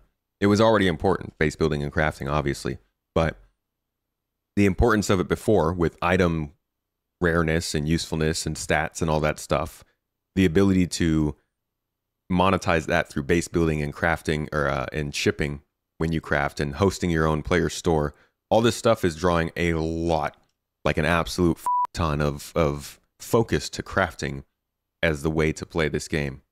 And this draws a huge emphasis to it. So anything that affects crafting now will affect the whole game, which is interesting, because will crafting be affected by monetization at some point? I like that idea of it being affected by engineering. That's what I was hoping they'd do, and I wish they did, but I think that's hard to balance. That being said, this will also be hard to balance. If you're talking about ship performance and thrusters strength and how fast a ship can go, and then you look at how many different ships are in the game and how many different tiers of each of those ships there can be, and then the components you can put on them, the amount of balance you're going to have to do to make that work is insane. So either way, it looks like they are stealing an absolute monster of balance in the face. And I do wonder just how well it's going to go for them.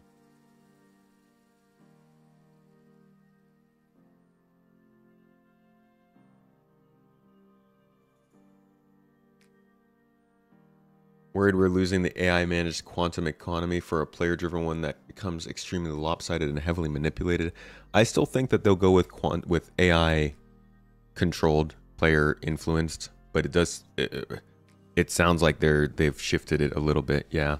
Astropub says there's two different economies in a way. But yeah, it is risky. It is very risky. This puts a lot of weight on crafting to do well. I also feel like maybe it could be tied more to components than just ships. Like, I wish that ships could get different thrusters. I think they talked about that actually way back in the day. Being able to change out thruster packs. That would have been nice. It's a little bit weird that it's tied to the ship hull, because components are technically the more valuable part of that whole equation, or we're supposed to be. But I don't know. This is so much being introduced to the idea of Star Citizen. Not introduced, but put down in stone.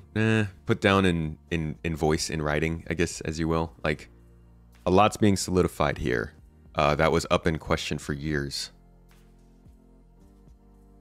Not here specifically in this video. Here as in over the last couple of months with CitizenCon and everything. I think that the bigger news to take from this than master modes getting affected is crafting getting affected. Because the quantum boost changes, yeah, that's interesting and it's good to know. Atmospheric quantum boost, it's going slower, it's replacing nav, all that. That changes gameplay, but the crafting change here is, I think, the bigger one. So I'll focus on that in my own video. And that is what we're trying to work towards, and hopefully people can start to see some of these pieces connect together and why some of these decisions have been made. You know, and hopefully they enjoy it ultimately at the end of the day.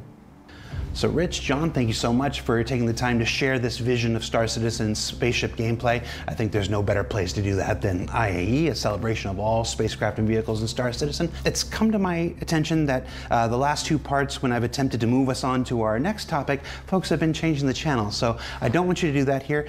Up next, I'm going to talk directly with John Crew and explain to him my true vision for the spaceship jalopy once and for all. Change the channel. Hey, you! I love freaking Mark Havens in there. So yeah, that's kind of a look at where they're going with this. Ultimately, we are very much headed back in the direction of what was going on with the flight model before master modes, but not all the way. In the sense that they're going, so master modes itself, like think of master modes as a module of the gameplay that was in the flight model. They're taking out some of the little components of master modes, moving them over here, getting rid of this module, right? Master modes is gone. Originally, we had a system that related to both master modes and operator modes. Now it's just operator modes. Key point that is sticking around from master modes is a ship speed reduction that's being kept by default. So we're losing nav master mode. SCM is being moved to an operator mode. Actually, it's not even being moved to an operator mode. It's literally just being applied to the rest of the operator modes that already existed, because we had guns operator mode and we had missiles operator mode. Those were your SCM operator modes before. So both nav mode and SCM mode are being removed. Missile and guns mode will exist. A overall speed limit will be set across all ships, probably around 300 meters per second. As you craft ships, you can upgrade and get better tiers to increase that speed of your ships, but you can also switch over to your quantum operation mode and use quantum boost to travel anywhere from about 1,000 meters per second up to 1/10 of quantum travel speed, or you can use a quantum travel to go at 1/3 or so the speed of light, 1/10 the speed of light, to get across star systems. So that's how travel is going to work now. That's the changes that we're seeing announced here when it comes to movement and master modes. The other part of the change that we just heard about was what's coming to crafting, which I kind of mentioned already. That is that crafting will have a big impact on whether or not you can actually fly faster, and which ships you specifically craft or upgrade are going to be more important now than they were post CitizenCon. These are the ships that you want to perform the best. I would worry about the idea that every ship just automatically tries to be a high tier and anything in a lower tier can't compete. Those are the situations, like if they're going to go forward with this, I think they should really consult with our competitive players, our PvP wing of Star Citizen, the folks who fly at high levels of combat and skill, in order to make sure that even though they are making it so that the game, the items, the ships that you get in game, the amount that you play indicates or defines how well your ship can fly, they also are making sure that within that model, you can fly a ship better than it's meant to. If that makes sense. 0.9%? 0.9 speed of light? Okay. Quantum travel is 0.9 of light. Quantum boost is 0.1 of quantum travel.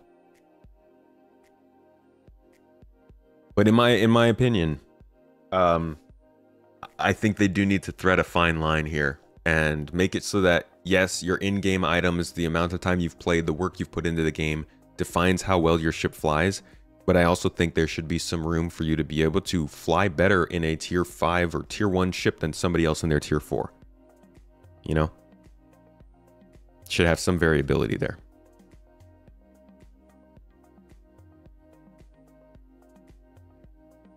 Right, I'm not saying listen to these people and what they want. I'm saying listen to these people to do what I want. Which is to just make sure there is still some skill involved in flying these ships, and it's not all down to the tier or how it's crafted. And maybe you don't need the top PvP pilots to do that, you know? But I think that should still be a focus. Somebody should focus on that. Whoever you want to pick. It could be freaking Chuck Norris, I don't care. But yeah, that is what we really just reviewed in terms of changes coming. I'll have a more simplified video about this later this week to talk more about it, because this is, I think, it's like a kind of big but not super big but also kind of big change. It's like it goes back and forth. Probably won't have a huge impact on the game for a little while, but we'll see. Either way, hope you learned something from that.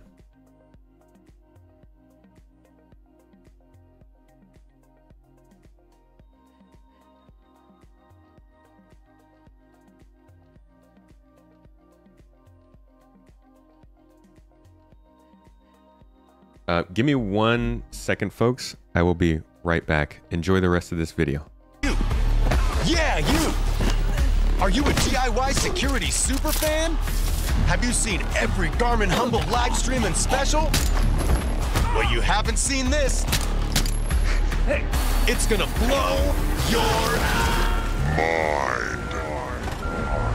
Sign up for all the casualties, catches, and kills. Too hot for open comms. Too intense. Too brutal. Too spicy for Spectrum. When things get dicey, go extra spicy. Subscribe now.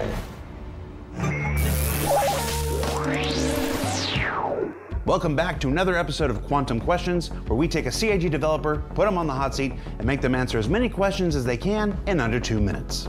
Joining us on the show this week, the happiest person at CIG, Mr. John Crew. John, how you doing? I'm doing great. Having a great day.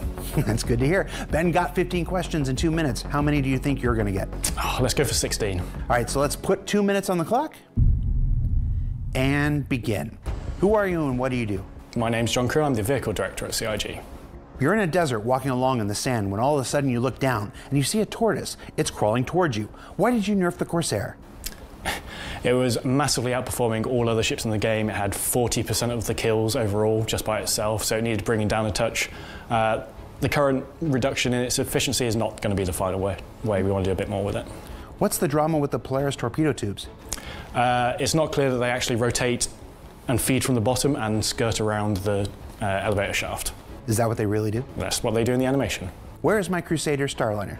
It's going to be after 1.0. Will you ever make the Rock DS good? Yes, so we want to enclose both players, whether they're going to be side by side or line astern, still to be decided. Tell us what one of the ships from the tease at CitizenCon was.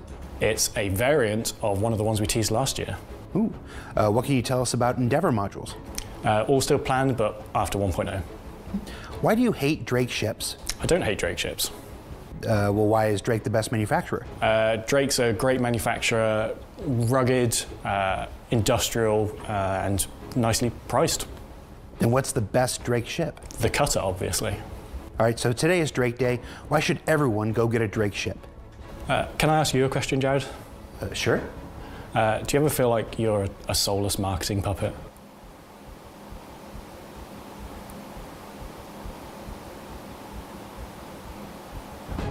What's the deal with the mule? Mule's still waiting for a little feature to allow you to remotely disconnect items from pilot seat. This is the same thing we need for the Prospector and the Mole as well, to remotely detach the mining sacks. What's the deal with that double-engine Hornet we saw in the Squadron playthrough? That's a cool special little variant used by Squadron 42. What's it called? It's the F7X. Ooh. Will that ever come to the Persistent Universe? It might do. What about the updated Vandal ships from Squadron? They will as well, but most likely after Squadron ships. Can you confirm that the Mirai Guardian is coming to Alpha 4.0? Yes. Tell us something you're not supposed to tell us. Ironclad's in production right now. Why would you make my jalopy? Oh, at a time. Wait.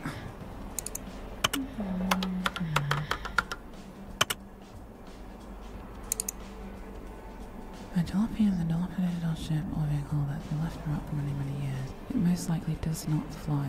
I hate this man.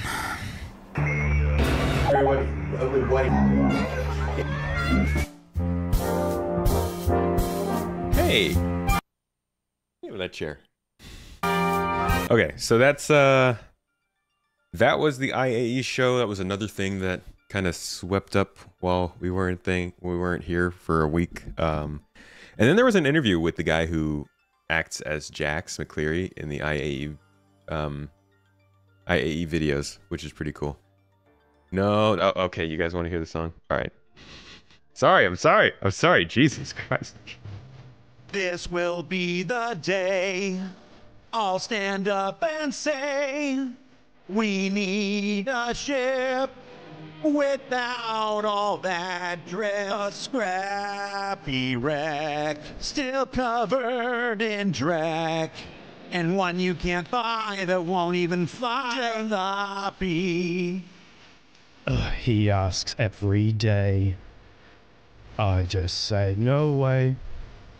When it's from him, the chances are slim.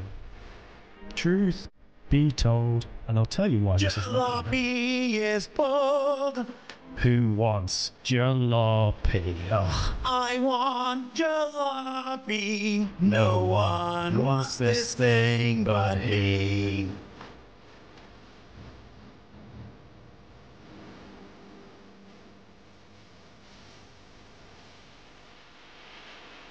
This is their YouTube ad revenue right here.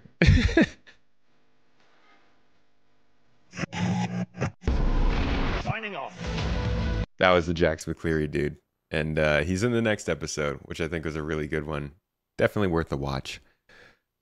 Let's see. So that was most of the stuff that has happened. It hasn't been too crazy since we've been gone. Dang, I always go to the community hub when I mean to go to the dev tracker. Oh, dev tracker. Let's see what they've been saying on Spectrum. Anything interesting? All right. Silencer Max nerfed. Academy stamp not shown. Oh, I need to do the gosh, the save stance and stuff. I still haven't done that. Oh. Best in show prizes, Anvil Paladin. Oh, right, we haven't looked at the Anvil Paladin. That's probably something to go over. Ooh, Allie Brown said something. It's about global illumination. Save Stanton stuff, save Stanton.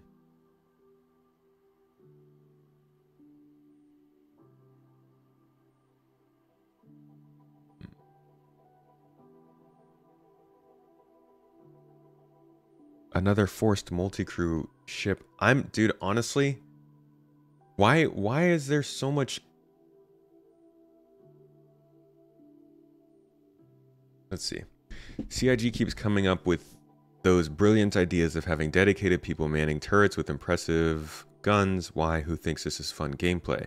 We still don't have compelling reason, even on paper, why one should bring large, vulnerable, slow ships over spamming fighters. 4 people piloting Paladin can be instead piloting 4 constellations, with each one is quad size 5 in its own right.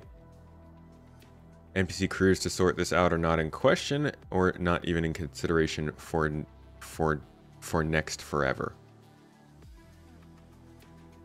What is the point of making forced multi-crew ships when you can neither resolve the balancing of them versus just having players in their own ships that are way more powerful than separate, nor do you even plan on working plan working on having multi-crew taken care of by AI.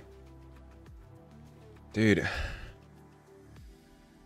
I can't with it. Like there's so much wrong here.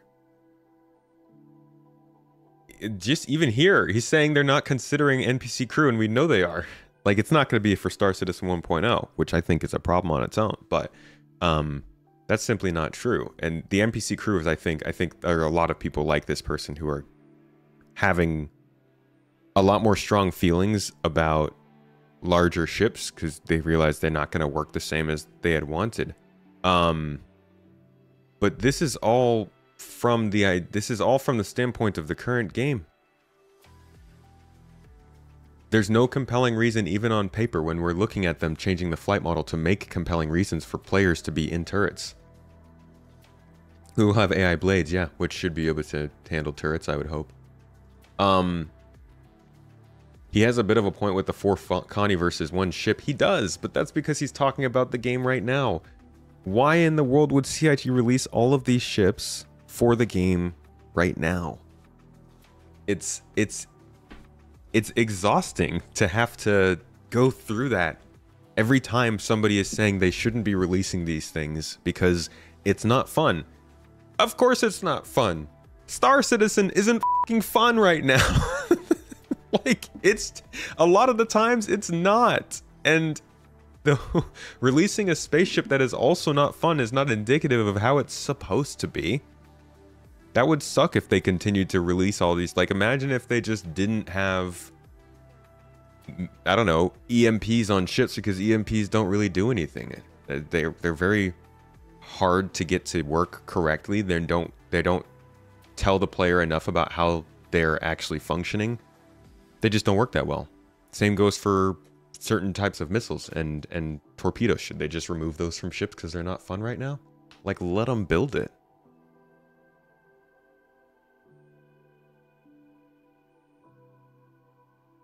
The Connie will most definitely lose some pilot guns. I think the Connie's also going to be an issue to fly alone, just for the sake of, like, if you're taking damage in that thing while you're also fighting, you're going to start to run into problems.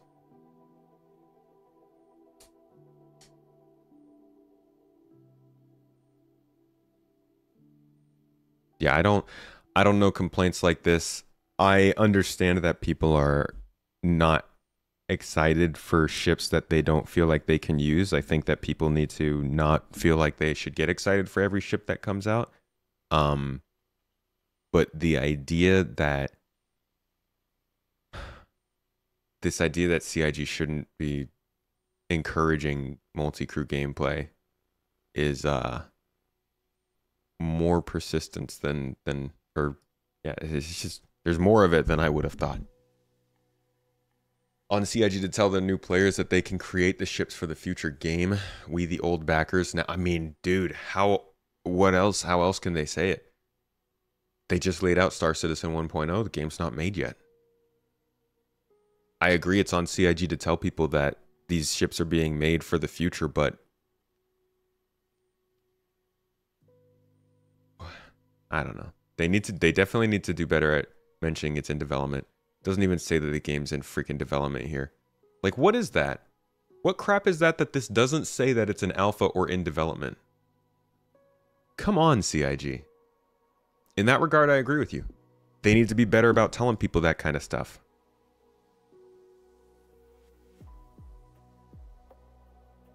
You own 0 multi-crew ships? I don't own many.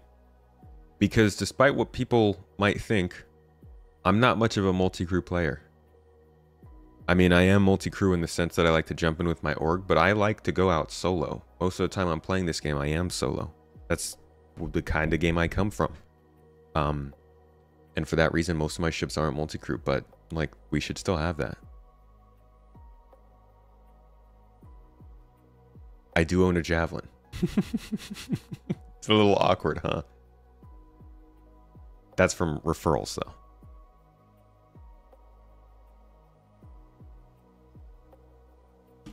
Speaking of which, though, let's go look at the Paladin.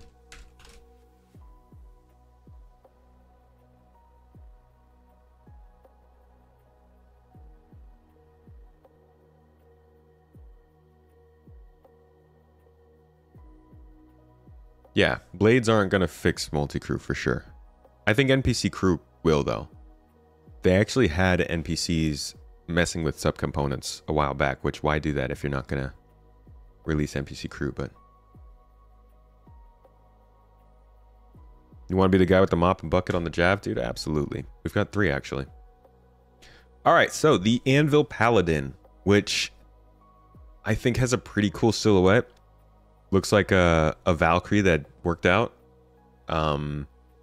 It's got, I think, a nicer look than the Valkyrie because it doesn't have that giant cargo bay in the back.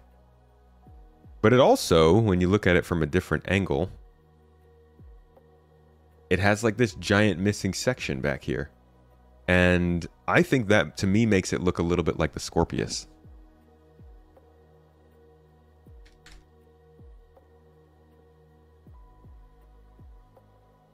You find a good picture of it landed, yeah, like this. So I get a little bit of Scorpius from this.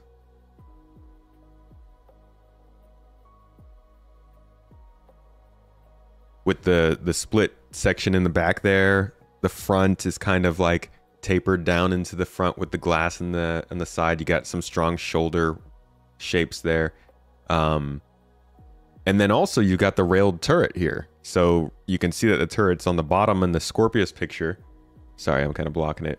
But the turret's up on the top on the Paladin. But this just like this ship to me feels like a large Scorpius. It's got the turret on top. It's got the wings swept back. It's our little gigantic space salmon. I also think the cockpit's pretty cool. This is a cool orientation to sit in. You can fart on your co-pilots.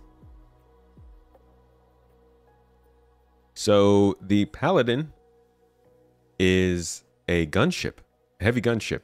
It's about 53 meters, which is a little bit longer than the Redeemer, I think.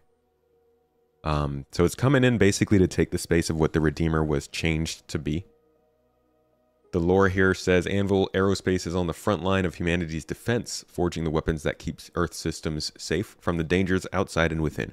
Continuing tradition, the Paladin spares no one, cutting down threats in a relentless hail of laser fire. So, gunship, it's got 2 guns on the sides here. Those are size 4s. These can be piloted either by one of your co-pilots here in the seat, or they can be piloted by the actual pilot when there's nobody in that seat.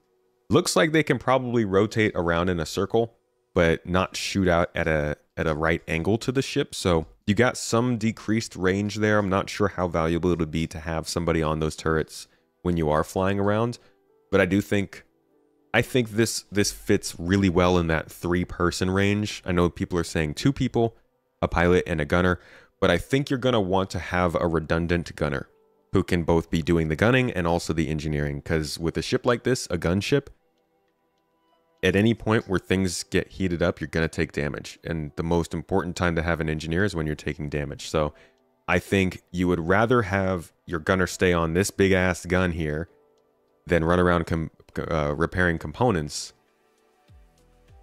because you could still control these as the pilot. So I think this is a good 3-person ship. 4 people works as well. Obviously, you can keep people on the turret and also do the engineering, but there's choices here. And that's one of the things we went over. Me and Ferrister just had a good podcast about this. We talked about the Anvil Paladin for like a good half hour. We also talked about the Master Mode changes. It's on the 2nd channel if you want to check it out. But I think this ship represents a solid ability for these ships to scale for the party. You could go out in this ship with you and a friend and do some pretty decent damage. You could do some fun stuff together, but it doesn't stop you from doing that, while also making sure that as you add more people, there's definitely your returns are growing. That 3rd person is going to be able to sit on the turret and be a lot more effective while you fly and make sure that you're getting the right angle for your turret gunner. That 4th person is basically a redundant turret gunner and an engineer, which can keep your ship completely up to shape while everybody else stays on the turrets. So you can both handle this ship win a small group, and get a lot out of it in the actual group it's meant to have. For 200 $260, I would say get this in game. Jesus. But it's a military ship. This is a military ship with a whole bunch of firepower on it. It's going to cost more because that stuff is, you know, it's the military tax. The two important things to touch on here, I think, are how this compares to the Redeemer. Now, I'm not a huge, I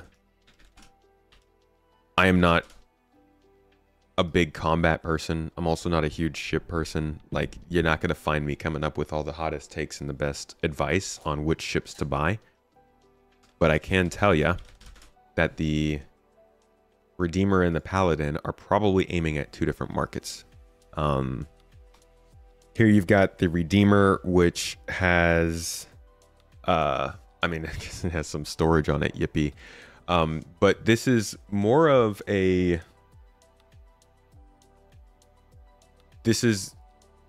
kind of nimble get in, get out kind of thing, in my opinion. I actually think this would do better in space when you're going into space stations, abandoned space stations, and things like that. You have the guns to protect yourself, but this can also kind of act as can this act as a bit of a drop ship? I know it was supposed to somewhat be. But yeah, the Vanguard Hoplite took that role. So I guess there aren't jump seats in this. But I think the Redeemer is a bit of a more, at least supposed to be, something that is meant to be faster and more kind of in dogfights, whereas the Paladin feels like something that's a little more about controlled assaults on actual locations. More focused on VTOL, on getting an atmosphere. The fact that the turret on this ship can go top and bottom gives you the versatility of being able to attack locations themselves. So I think it does lend itself a little bit more to that kind of variability. But they're still kind of similar. And that's why I'm saying, like, I'm not the master that's going to tell you how to change. But I do think there's a space for both of them. What I'm less interested in discussing, but are things like this, which we already talked about a little bit. But the idea that if this did have guns that could not be controlled by the pilot, I know I said that I like that two people could really use this effectively. I don't think that would have been a problem. And the idea that it would have been forcing multi-crew for players is, call it a hot take, curse me in the comments, whatever you will. We got flack for this in a recent podcast clip, but like, I think that people really need to accept that there will be things in the game, as there should be things in every game, that don't quite fit the gameplay you're looking for, and that's okay. Obviously, CIG can't leave anybody behind. I mean, they shouldn't make a game for everyone, but they should make a game that can be played by anybody in terms of solo or group gameplay, but you gotta have ships that are better in multi-crew situations. And forcing multi-crew, I'm going to call it encouraging multi-crew. I don't think it's forcing. You could still use the ship with one or two people, even if the guns aren't controlled by one person. Go take the ship, park it out somewhere, turn the shields on, use the turret, whatever. You got a mobile turret. But it's not forcing multi-crew. It's just taking advantage of the facilities a ship has. And I think allowing a ship to just be a ship that can be flown around and other people can use to shoot, like the Hammerhead per se, is entirely fine and should be existent in the game. Not everything should be like that, but some things should. That's just the way it is. Like, make gameplay for the people who want to experience that kind of thing.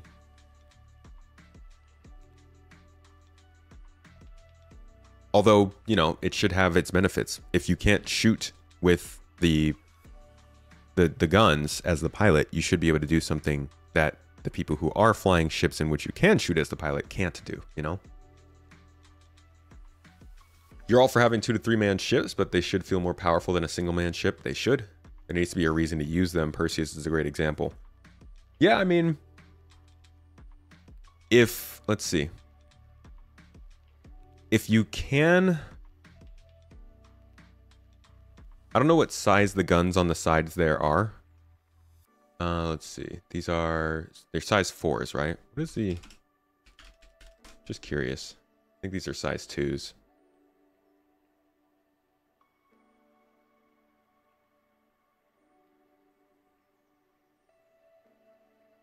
Remote turrets. Size 3s. So... Basically... In terms of weaponry, you've got a Scorpius here. You've got a little more than a Scorpius. So theoretically, let's say those weapons were the same, or if this ship was a little bit smaller, maybe, and had like similar shields and stuff to the Scorpius, but it was still multi-crew. That would be a way to differentiate it from a Scorpius, is to say, you're not going to have access to those 4 size 4s or those 4 size 3s. Somebody else has to fight those. But you could take a Scorpius out, then you will have access to it and still be able to fly the ship. It's like those kinds of subtle nuances when you're balancing the ships that I think matter. You have an unpopular opinion, idea that people who want solo play should just buy solo ships? Una Maria. How dare you? And right, like they shouldn't, it's not like they should stop making solo ships. I think that's one thing that everybody can agree on. Even if they're focusing on multiplayer gameplay, that doesn't mean they should stop making ships that are made for solo players, like the Intrepid. Or the Guardian. I mean, it's a heavy fighter, so it'll probably be a 2-seater, but it's still mostly made to suit solo style or solo scale gameplay. Tons of stuff like that. The Prospector, the Vulture, the Cutter, the Avenger, the Hull A, the Nomad, the Vanguard, the Gladius, the Eclipse, all the things. The Ares. There's so many ships to do what you would like without having to deal with multiple seats. Weapon fire needs to stop interrupting shield recharge. Damage should need to overcome the shield recharge rate. Solid call. I like that. What else do they talk about here? I didn't even get through the whole sales page. 2 dual remote turrets safeguard the Paladin's flanks, preventing dead spots and ensuring an all-around firing arc. Okay. So... they can rotate all the way around. That's actually something I mentioned on the podcast. I wasn't sure if they could or not. But I still don't think they can pivot to point away from the ship. The offensive loadout is completed by 6 missile racks, providing long-range engagement to end battles early or draw foes in towards the main turret.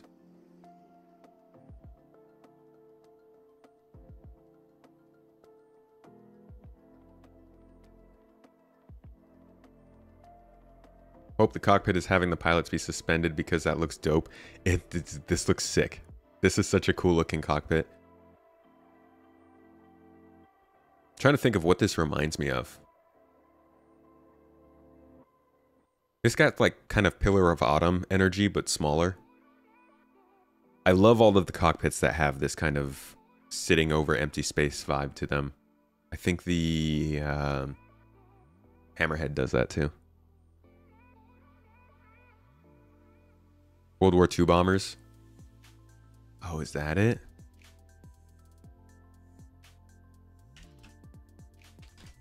Here I thought double deck cockpits was so futuristic. Wow.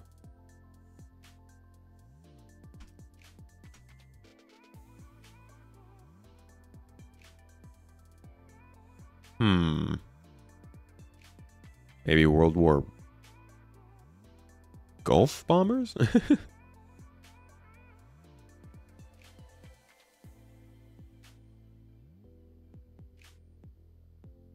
Why don't we just search for this instead?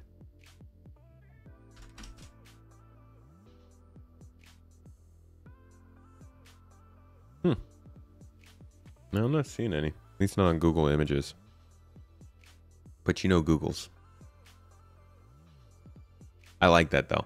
Each turret hardpoint can be manned by a dedicated crew member, allowing the pilot to focus solely on flying while gunners maintain pinpoint accuracy. When operating with smaller crew, the pilot can take direct control of the wing turrets, ensuring no defensive position is left unmanned. During quieter moments, crew members can relax in their own private bunks, with onboard living amenities providing comfort and convenience no matter where the Paladin is deployed. So this is a long-distance ship. This is a long-distance combat running ship that is not focused on taking things back with them.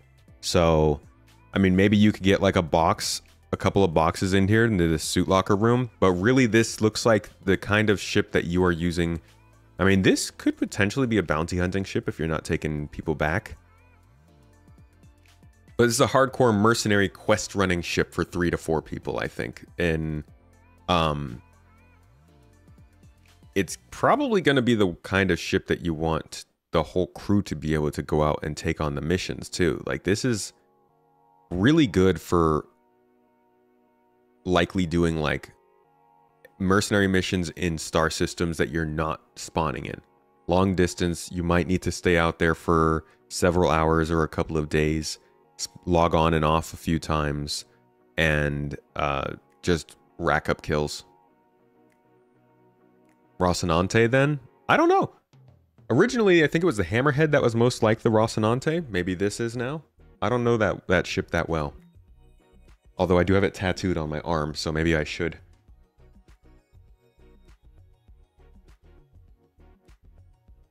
Similar to any unpopular opinion, that if someone is so miserable with SC, they should just go play something else.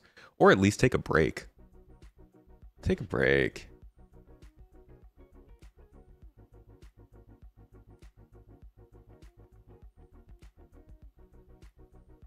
It's the new Redeemer they will nerf? No, I think the Redeemer was changed specifically to go back to what it was supposed to be. I think the Redeemer was made to fit a role that it wasn't made for, and they finally were able to make a ship that they changed the Redeemer to fit into, so now they're changing it back. At least that's I think what it seems like. Why beds and no cargo? Honestly, I don't know about the no cargo. I would assume this ship should at least be able to do like 4 SCU. I'm surprised that there's, I think it's 2 SCU.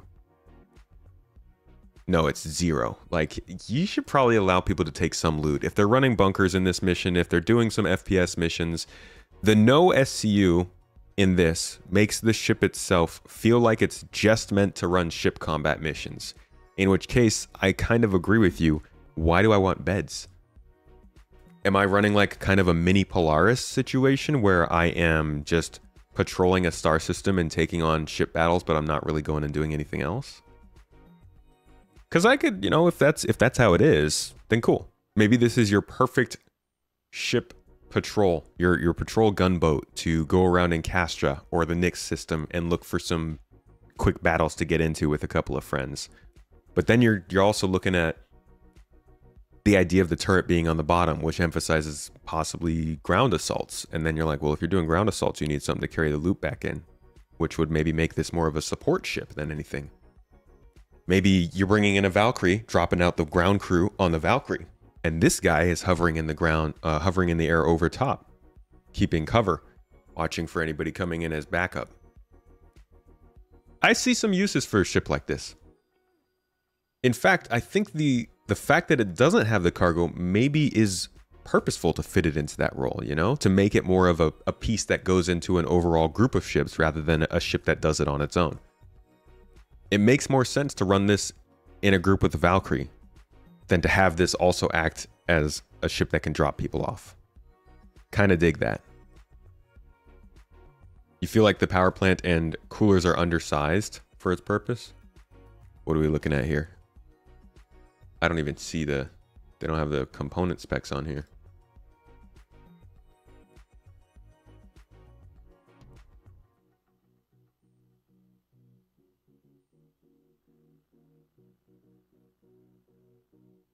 I don't know what the components are.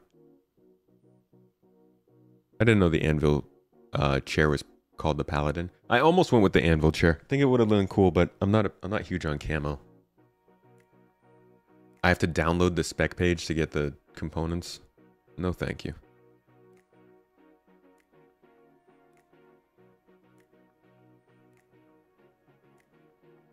Okay, I guess, really? They couldn't just put the components on there?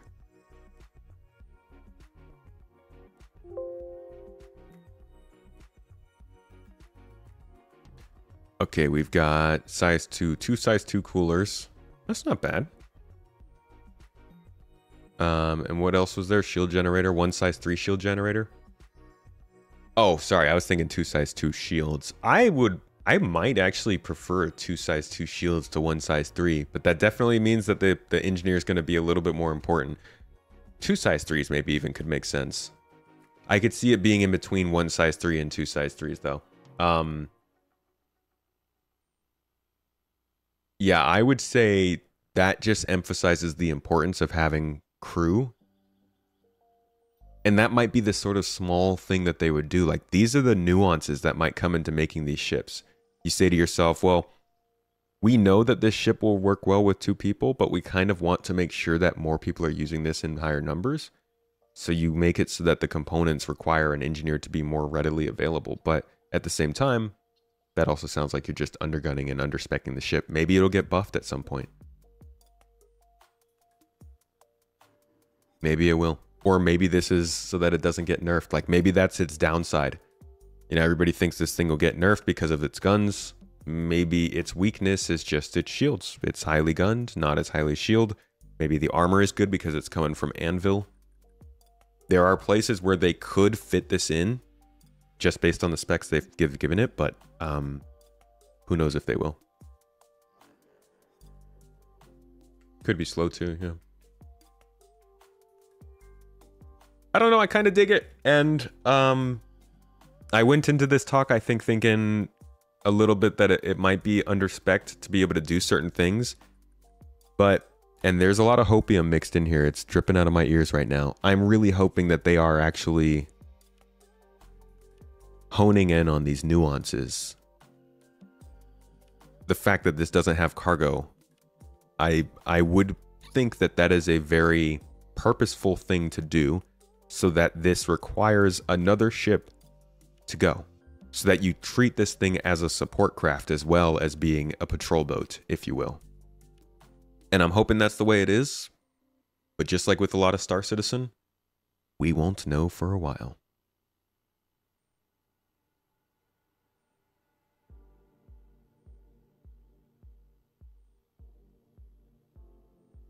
Now I'm trying to think of, like, making a video of that whole summary I just did. What was the main point there? That we need more multi-crew? I feel like I was...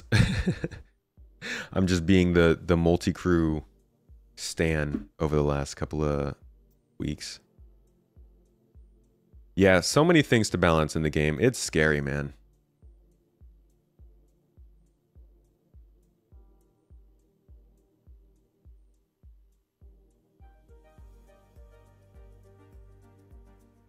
You don't typically grab combat-focused multi-crew, but since this ship could be soloed super inefficiently and played with 2 people, I actually really like it.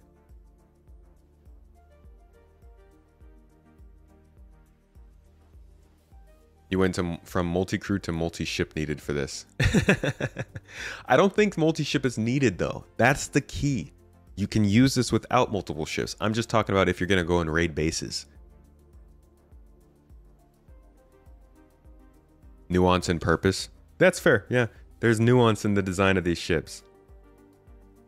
I think getting to the key point of what does a paladin mean for ship design, really? Does this show that they're going more solo? Are they trying to cater to solo players or group players? And I don't think they're trying to cater to either when it comes to these ship releases, to be honest. I think they're looking at it in different terms than we are. Grandpappy Scorpius. Does it also look kind of like a Scorpius to you?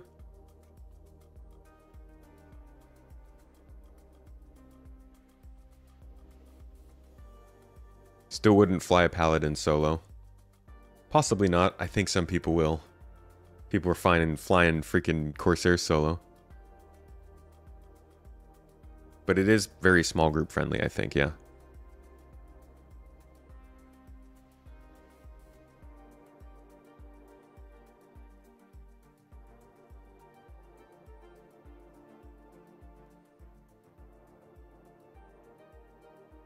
Looks kind of like an SRV. Oh, I see that. Is this within a 12-month ship or soon TM? I'm pretty sure this is not the next 12 months. In my opinion. Overpriced for what it offers. Man, I think every ship's overpriced for what it offers. Everything except for like anything above like $80 in my opinion is overpriced for what it offers. And even the ships below that are fairly overpriced. It's really the game you should buy. Ships are expensive. It's got the Valkyrie. It's like the Valkyrie gave birth with a Scorp and an SRV. Whoa. That's a heck of a... That's a combo.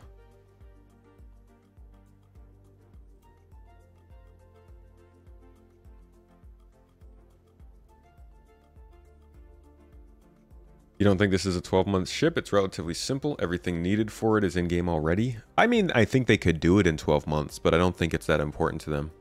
I doubt it's a squadron ship. And it doesn't seem like there's any real reason for it to need to come out.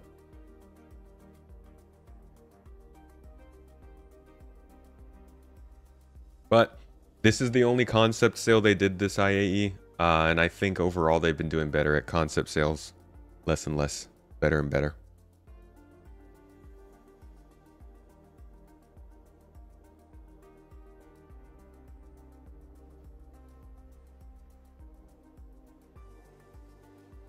Paladin would run out of fuel fast instead of the TAC.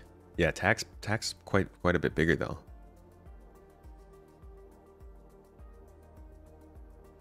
Would have hoped with the Paladin they would start talking about armor of ships. Man, yeah. Armor would be great to hear about. They're getting into it, definitely more than previous years, but I'd like to hear more particulars soon.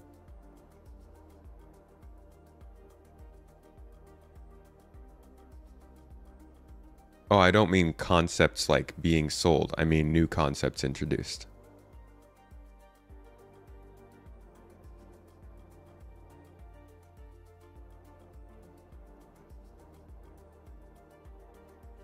Did they not say in the last ISC or the one with the ship folks that new ship turnaround was around 14 months? I thought somebody else outside of the company had said that. I don't remember where that had come from.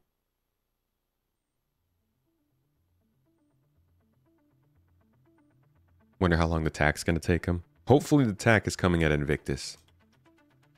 It's not exactly a military ship. It has guns. But it's not a military ship, so I'm not sure if they would use that opportunity to do the TAC. Because I think usually Invictus includes a ship that's specifically used by the UEE, like the Scorpius. But I might be wrong about that. The Scorpius, the Lightning, the Hornets. Usually it has something that's UEE related coming out then.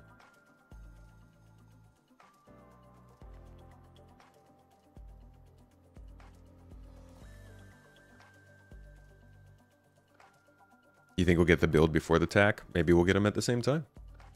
Maybe. That'd be good fun.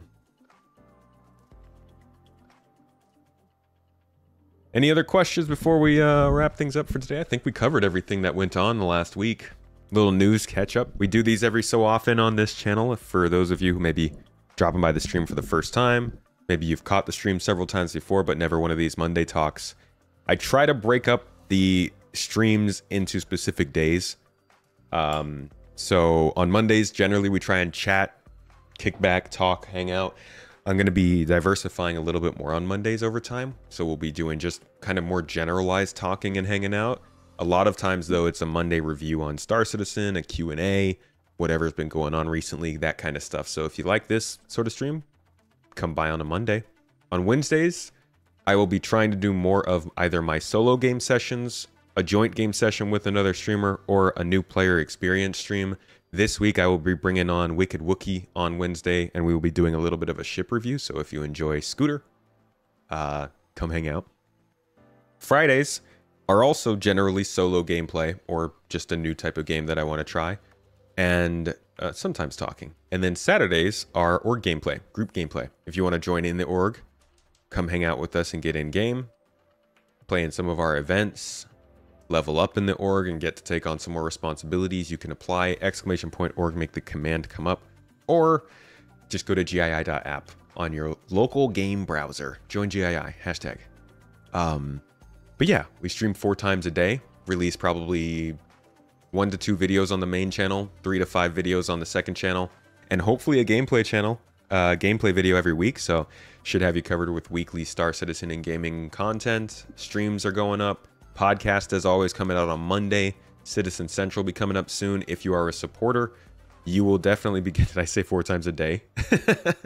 Oops. If you are a supporter, you'll be getting exclusive videos as well. The video coming up this week, oh my god, I remember, I thought about it earlier today and now I've forgotten about it.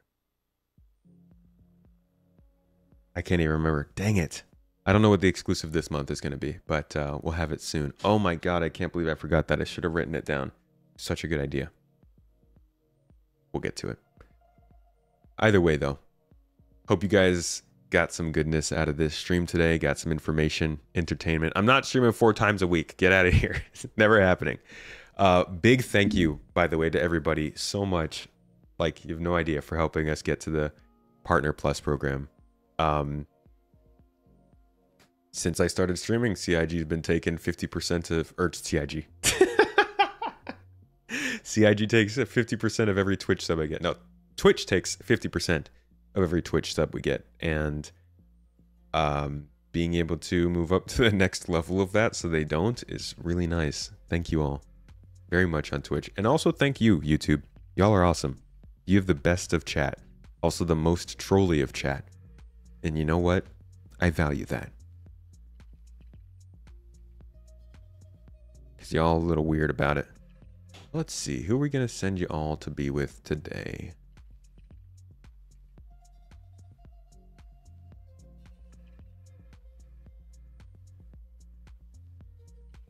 Oh, shucks, Maz. Yeah, YouTube's a lot better about that. Twitch is pretty wild.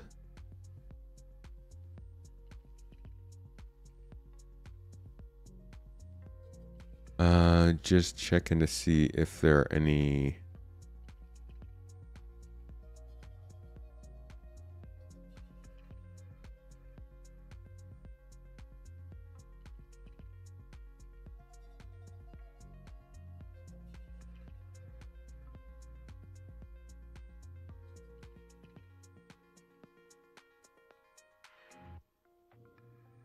Man, there's a lot of people streaming Star Citizen.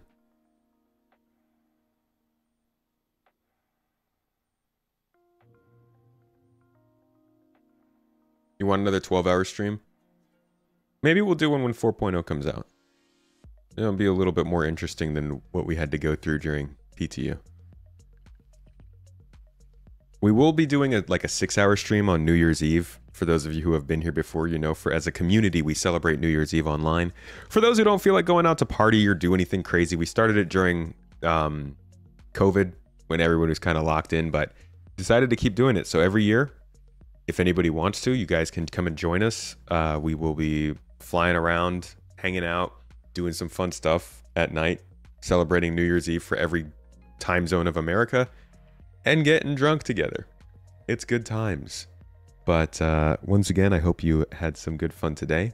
I'm going to send you over to the 5-star. He does your Shadow Patch Notes videos, if you know who that is. It looks like he's reviewing some old CitizenCon stuff.